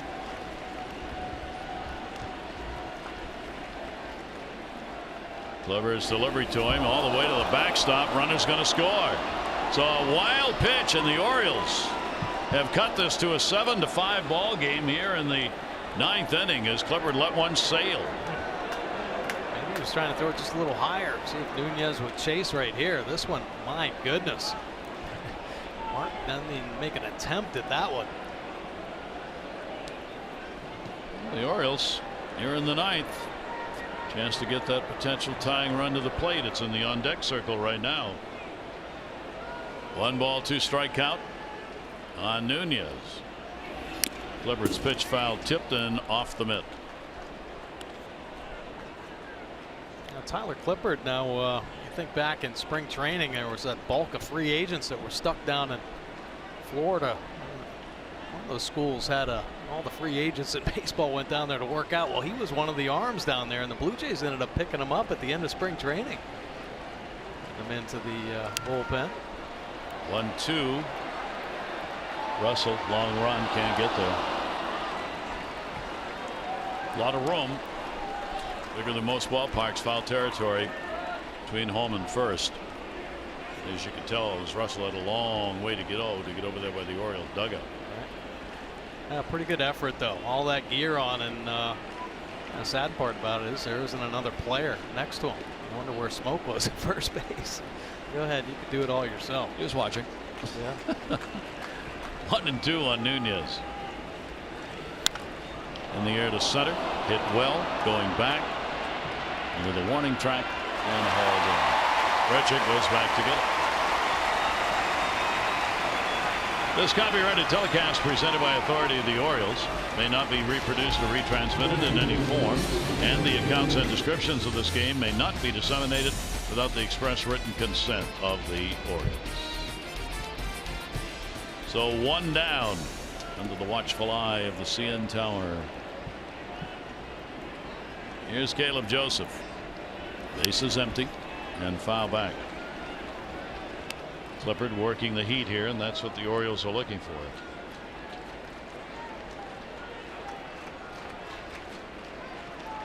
Caleb getting his first chance against this veteran right-hander. Worked a third of an inning, zeros across, getting the last out in the 8th. 0-1 delivery. Fastball's going to miss. Now it's just finding a way to get a runner on base. Yep. Top of the order, Beckham. Yeah. On deck.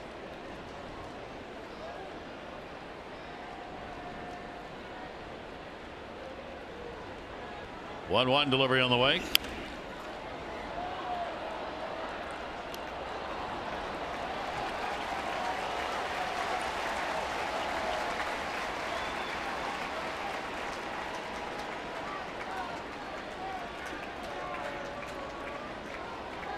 Trey Mancini, double, error, wild pitch. 1-2 delivery on the way, and Joseph will take it, and it's up. Good take. A tough pitch to lay off of. Clippard has lost some velo on his fastball. Low 90s now. Looks so good up there at the top of the zone. Protects on a pitch away. So Caleb holding it, 2 balls and 2 strikes. Orioles rallying here in the top of the 9th inning. That big home run by Chris Davis in the 8th got him within striking distance. 2-run homer. Now they're trying to take advantage of it. Tyler Clippard with a 2-2. In the air to left field, going back at the wall, looking up, and goodbye, home run. The Orioles are within 1 as Caleb Joseph delivers the long ball off Clippard, and the Orioles make it a 7-6 ball game. Wow. Caleb Joseph getting on a changeup, back-to-back changeups. But Clippard making a mistake with that one. It isn't on the outer third, it's on that inner third. Joseph turning on. Boy, the Orioles battling away here in this 9th inning, and now the potential tying run is at the plate as Caleb puts one out of the ballpark. And Clippard in trouble here. He said he's already blown 1 save against the Orioles this year. Caleb's second home run, 9th RBI, off speed delivery. Take a look at this home run swing by Caleb Joseph. Ooh, just floating in there, staying on that inside corner, and Caleb pulling the hands tight right across the belt buckle, finding that barrel and knocking it out of here. Nice swing by Joseph. 0-1 count. Jonathan Scope is the on-deck batter. That is a fastball in there for a strike.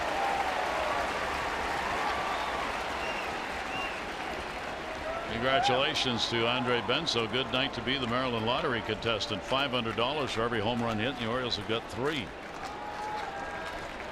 2 off Caviglio, the starter. Now 1 off Clippard. Beckham waiting on it. Tim will reach. No. Go West down to first. 1 and 2. Close. Rare breaking ball here from Clippard. Take a look at Beckham. Nice job holding up.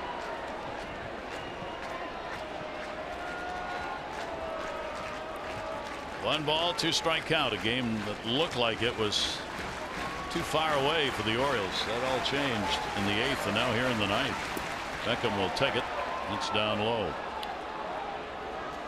So he's having to throw a lot of pitches. Tepera in the bullpen. And Castro up for the Orioles.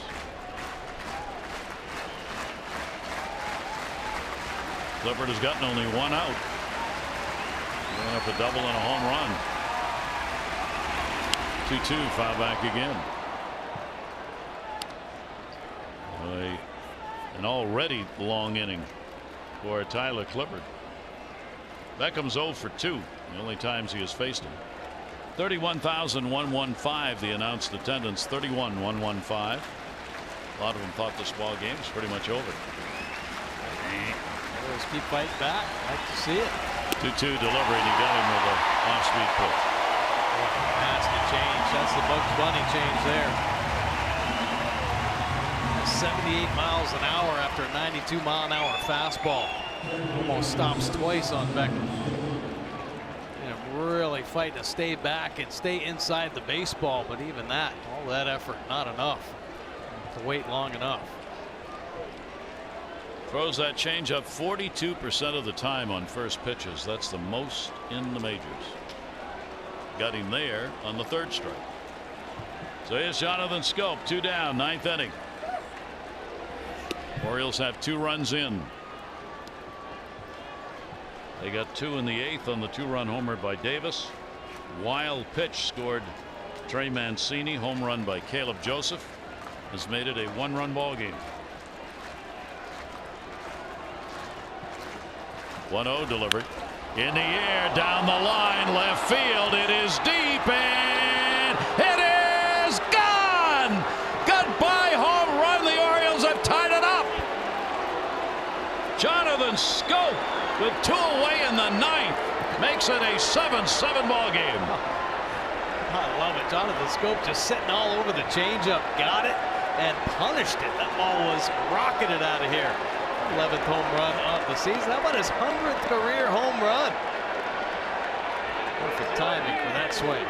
What a comeback by the Orioles. Doing it against Tyler Clippard, who has given up 2 home runs. Man, that ball is smoked. Not much of a bend either. Got through it the right way. Nice swing by Scope. That will do it for Tyler Clippard and the Orioles 7-7. Oh my God.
We got 5 wins.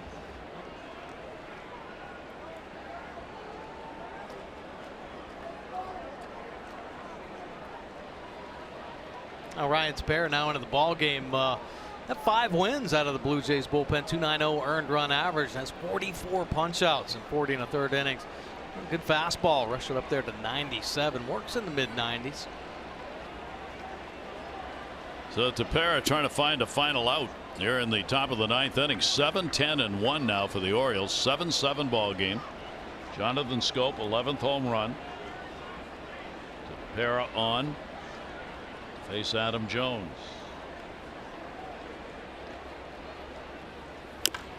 Little chopper that hit him in the batter's box. Adam at a base hit. Leading off the 8th, scored on the Davis home run. Oh, made up off the top of the foot. Oh my goodness. So Adam will try and limp this one off. For Tepera against the Orioles this year, game number 3. He has a save and 1 chance. No runs, 2 hits in 2 1/3 innings against the Orioles. What a comeback by the O's. As Tyler Clippard, 2/3 of an inning, 3 runs, 3 hits, 2 home runs, and a wild pitch that scored the first run of the inning. So Adam thinking as long as Doug Eddings will give him, will stand in 1-1. 2 down, nobody on. Chases one way outside. Hard slider. Castro's been up. Zach Britton gets up.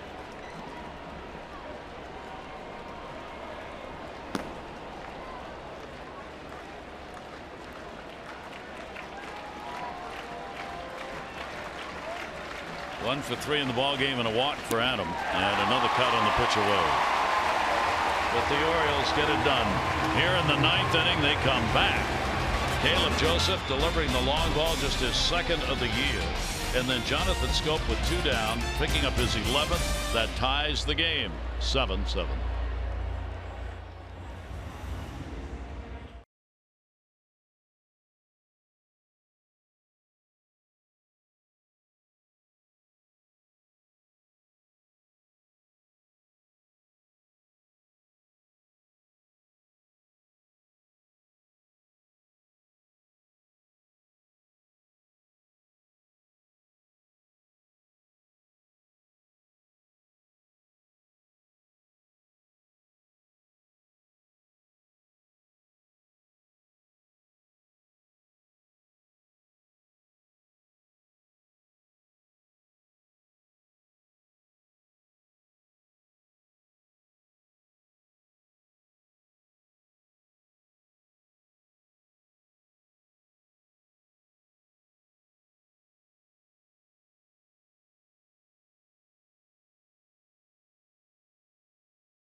This 3-game set, Alex Cobb for the Orioles against Marcus Stroman. Coverage on Masson begins at 12:30 with those extra presented by Ford. Game coverage at 1. All the access you need right here on Masson. Bottom of the 9th inning, the Orioles roaring back to tie it up at 7. Now looking for Miguel Castro to put up a big 0 here. Of course, Castro, most versatile pitchers out of the Oriole bullpen. Let's have a spot start in there, but 40th appearance now coming out of the pen. 218 overall batting average. Nice job against both the righties and the lefties. Really slinging it in there. Rushing that fastball up in the high 90s now. Here is Diaz. And the pitch will be outside for a ball. Diaz has a homer, a single, 2 runs scored, and he is grounded out. Got his 9th homer in the 3rd inning, which gave the Jays a 1-0 lead at the time. Puts that one in the air to right center field. Adam Jones looking up, and it'll come right off the scoreboard. He's going to go to second. Should be at third. He's got a leadoff double. Diaz. He thought that ball was gone. Well, you got that kind of pop, right center field. Yeah, he hit it hard, but let's go, man. It's a tie ball game, and he's standing there watching it. Even at first base yet. Hit it hard. 107 miles an hour off the bat. He's pimping a walk-off home run right there. And then he gets kind of caught off guard. Yeah, kicks off the wall. Looks like he missed first base. My goodness. He will be presented by his teammates after the game with a piece of paper that will have the definition of a walk-off home run on it. It will not include a double off the wall. Right. Wow. It still is a double off the wall, though, with nobody out here in the bottom of the 9th inning. So Castro greeted with a long ball. Now Devin Travis, the infield is going to play in at first and third, looking for a bunt. Beckham will hold the runner close at second. He does square. Takes the pitch outside. Travis, a triple, an RBI, and a run scored. A walk and a run scored. Andy is popped out. Just 2 for 3 for the Jays, in that they've had just 3 chances with a runner in scoring position in the ball game. Defense stays the same. Now Scope will hold the runner. Beckham, the shortstop, will go to the shortstop position. Ground ball runner going. Nobody at third to cover, so he gets it done. Moves the runner up on a chopper. Wow. Well, Travis getting the job done with the chopper to the infield. Oriole defense a little caught off guard. A lot of panic communication out there. And Beckham out at shortstop hasn't been there in a while. So the bunt situations, Bobby Dickerson was screaming out of the dugout trying to get everybody lined up. Beckham kind of sliding over in the hole, and there you see nice read by Diaz at second base, seeing the chop down and hustling on into third base. Mike, that's where you really miss a leader in the infield. That's where someone's got to be screaming at Castro to step off. Absolutely. You got to get this set. They were moving when the pitch was delivered. Yep. Yeah, you're exactly right. And anybody on the field really could have done that.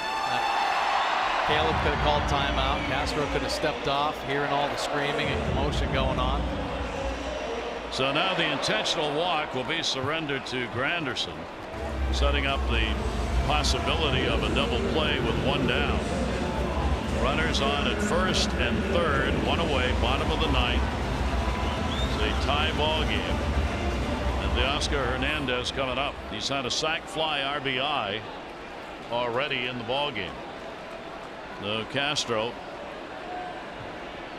waiting as Caleb Joseph was looking over into the dugout, see if there was going to be any other call here. First and third, ball game on the line. Toronto needs 1 to win it.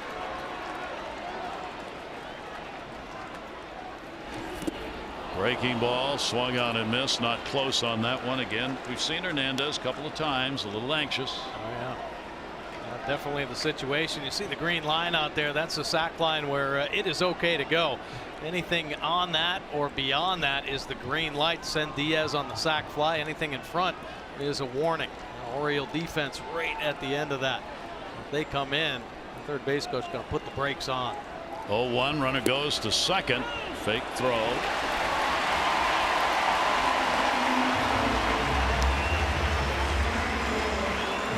So Granderson moves down.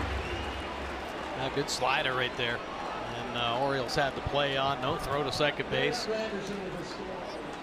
He does get a stolen base on that. Only run that matters is the one at third.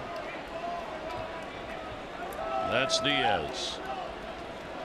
0-2 count, 1 down. Castro to Hernandez in the dirt. Caleb with a block. 1 and 2. Hernandez has had a couple of hits and 4 at bats off the Oriole reliever, Miguel Castro. Castro hasn't worked for a while, since the 12th of the month against the Phillies. 1-2, got the big cut. What an enormous out for the Orioles.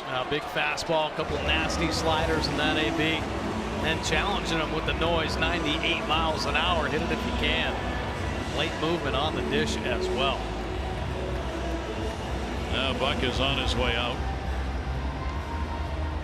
You've got Smoke, a switch hitter, better from the left side, so they want to turn him around. And Paul Fry, the left-hander, will come on with 2 down and 2 on, bottom of the 9th.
since being called up to the Orioles. 10 punch-outs in his 9 innings of work. Good fastball slider combination for sure, and he's going to be challenged against Justice Smoke here.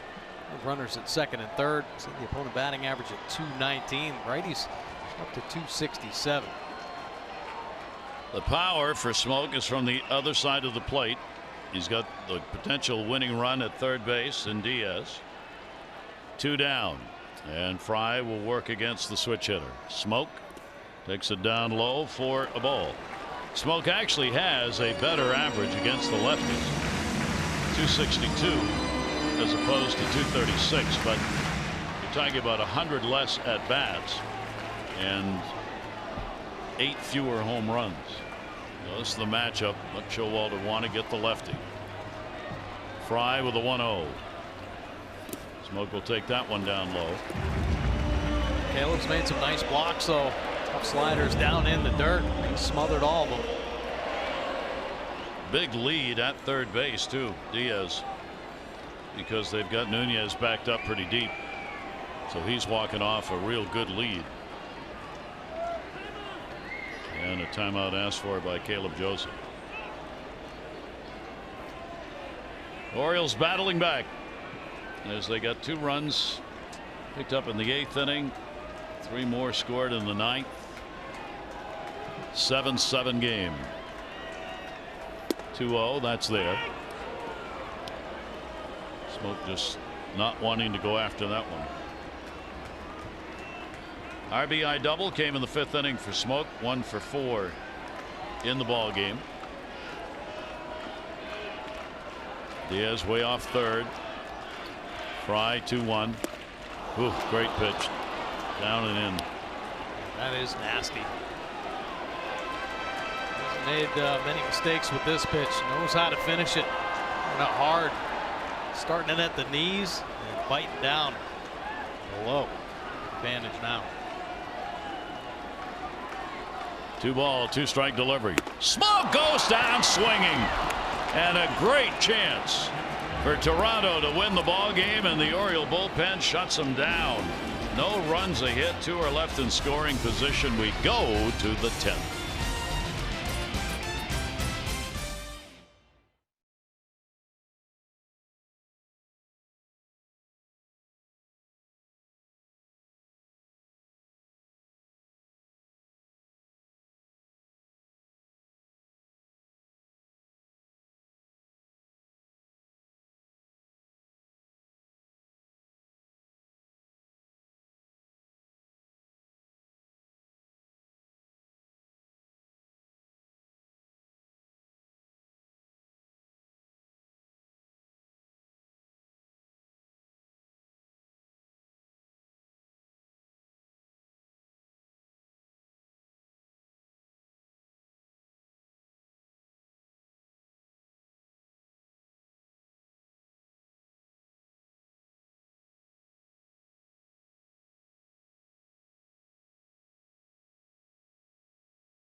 Orioles 4-6 extra innings. Jays 8 and 4. Now Orioles trying to get it done against John Axford. 42nd game out of the Blue Jays pen. A 403 earned run average with the 42 punch outs. Big arm, mid-90s fastball, occasional curveball mixed in there. Trumbo will take a breaking ball for a strike. See the rest of the numbers here. Opponent's hitting 232. The righties at 288, but the lefties being really controlled, just 133. Trumbo has had 1 for 6 off him, and that was a home run. 0-1 count. Mark shattered the bat. Second base. Travis the play. Trumbo with a 1 for 5 in the ball game. One away in the 10th. Manfred gets some good movement on his two-seam fastball. It's not the first time he's broken some lumber. Defense will shift behind him. Solarte, the third baseman, will move over to play second base. And here's Chris Davis. Chris, a big blow in this ball game in the 8th inning. His 10th home run, good for 2. Put the Orioles within reach, and then they got 3 in the 9th and tied the ball game up. This has always been a ballpark where Chris has done well. He's got 39 career home runs against Toronto, and of the 39, 19 have been hit here at Rogers Center. And the pitch taken inside. Davis and then Danny Valencia. Tepera worked a third of an inning, got a strikeout. Clippard worked 2/3 of an inning, 3 runs, 3 hits, 2 home runs as he blew a save. Orioles bullpen. Michael Givens gave up 2 runs, 3 hits in an inning. Otherwise, Marinez, Brock, Fry have gotten outs. Castro not charged with anything, and another K. Two-seam fastball right there, just working back over the plate. All for it up and in. Look at that kind of movement. Right down the middle is where it ends up. So 2 quick outs here in the 10th inning. Danny Valencia base hit. 1 for 4. Valencia with 2 down, bases empty. Breaking ball is in there for a strike. Danny's gone 1 for 5 off him, and that 1 hit, like Trumbo, a home run. Orioles a 4-homer ball game. Out in front of the off speed. Zach Britton ready to go.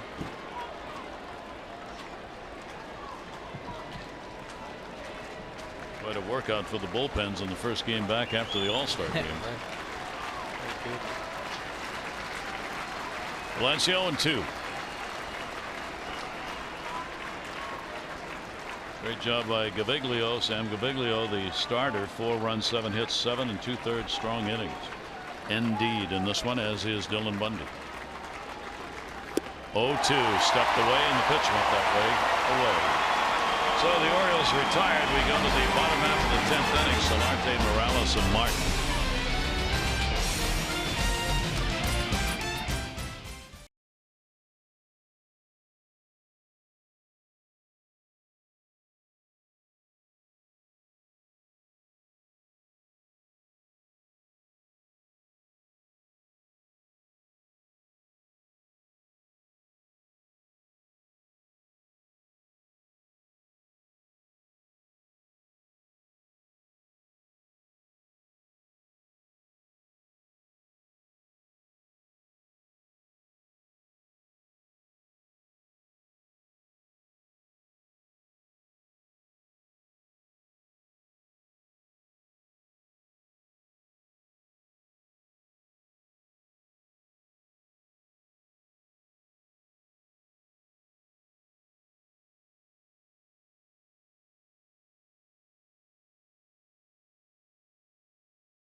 bet that the Orioles and Blue Jays would be going 7-7 in the bottom of the 10th inning. No, I don't think so either.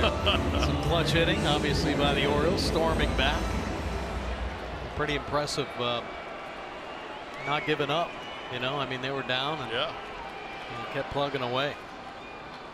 Orioles using the home run ball as always. Caleb Joseph in that 9th inning, and then with 2 down, Jonathan Scope tied it up. Davis the home run in the 8th, good for 2. Beckham had a 2-run homer in the 5th. And here we go to the bottom half of the 10th inning. Here is Solarte. Fry stays on, and the pitch is taken for a strike. Solarte's hit just 226 off the lefties, 249 off right-handers. Home runs about even. 7 off lefties, 9 off righties. 0-1 pitch on the way. It'll be outside. Gotten to a point now in the ball game where, for both managers, surprisingly, they got to start thinking about tomorrow Right. for these bullpens. Exactly. They've had some short outings, but still, they had pitchers who had to get up and throw.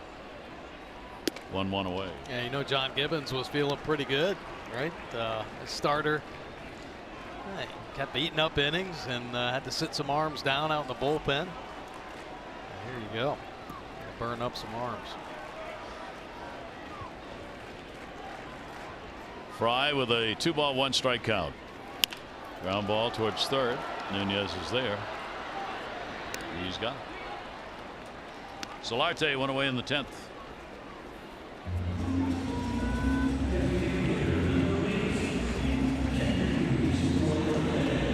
Here's Morales, their DH. 0 for 4, did reach on an error. A couple of ground balls and a strikeout for Morales. 238 off the lefties, 250 off the righties. Only 2 of his 11 home runs have been hit against left-handers. Switch hitter. Pitch away for a ball.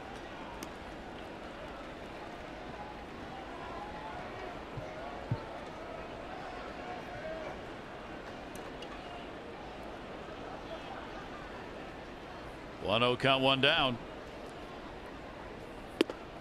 On the outside corner.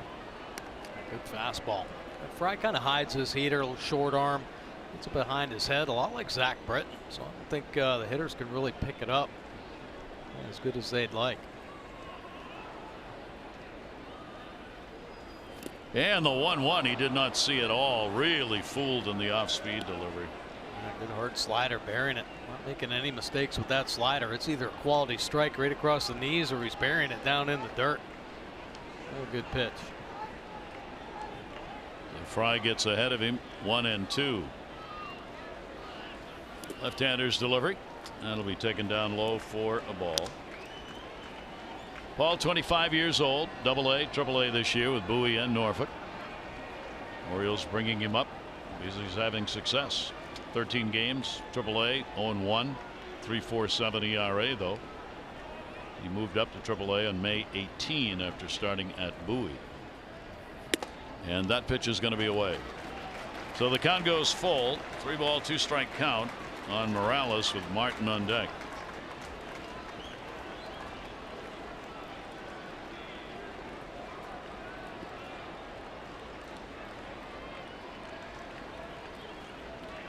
Full count with 1 out.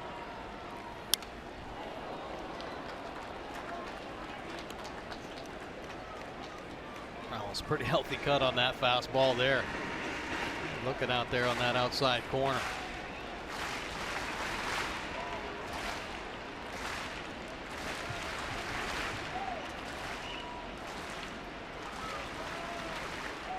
Fry making his major league debut with the Orioles this year after the call-up. Morales takes it. He's gone.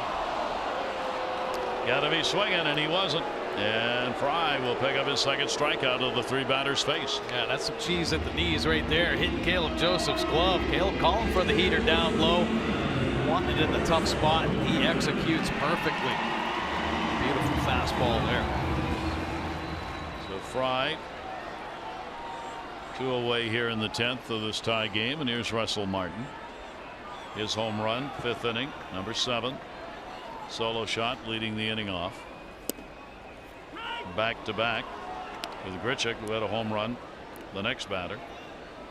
one of 3 hit by Toronto in the ball game. Diaz has the other. 0-1. That's right there for a strike. You can tell by some of the reactions of the hitters what Mike was talking about. They're not seeing that ball. Yeah, they're not picking it up very well at all.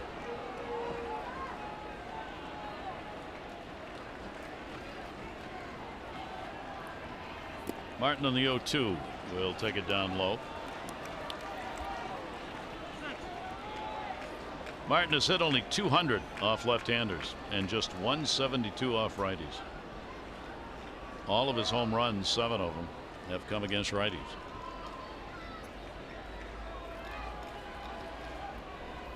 One-two delivery is chopped to short. Beckham circles it, makes the running throw. It'll get away. Davis trying to do the stretch and catch the baseball, couldn't do it. Martin is on. Now Beckham trying to get his legs underneath him out there at shortstop. Nice job getting to the ball, but probably had plenty of time to really set his feet with Martin running. Gonna get that right foot underneath him instead of making the throw on the run. Davis can't come up with the pick on the back end. It gets to it fine. There you just take a little reset, get your legs underneath you. So here's Grichuk, who's already had a home run. Believe it or not, that's a base hit. Wow. Huh. There's no way that's a base hit. He was a step and a half off the bag when the throw got there. There are 2 down. Martin not a speedy runner. Grichuk will take the pitch away from Fry.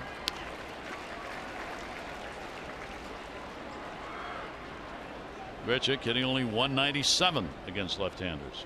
All of these numbers completely the opposite of what these Jays have done against the Orioles in the year. Grichuk now with 3 home runs against the O's. That's there for a strike. And the count will go to 2-1. With a home run by Grichuk in that 5th inning, he has now garnered 6 RBIs against the Orioles this year. 2-1 delivery on the way. Breaking ball fooled him, but it missed. 3-1. Anything to get that potential winning run down to second base is what he's after right now.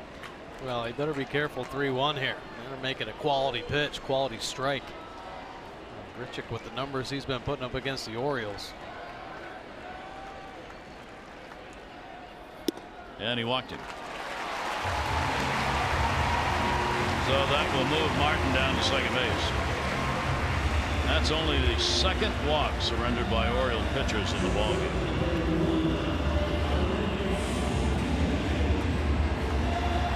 Both sides have lived this kind of dangerously.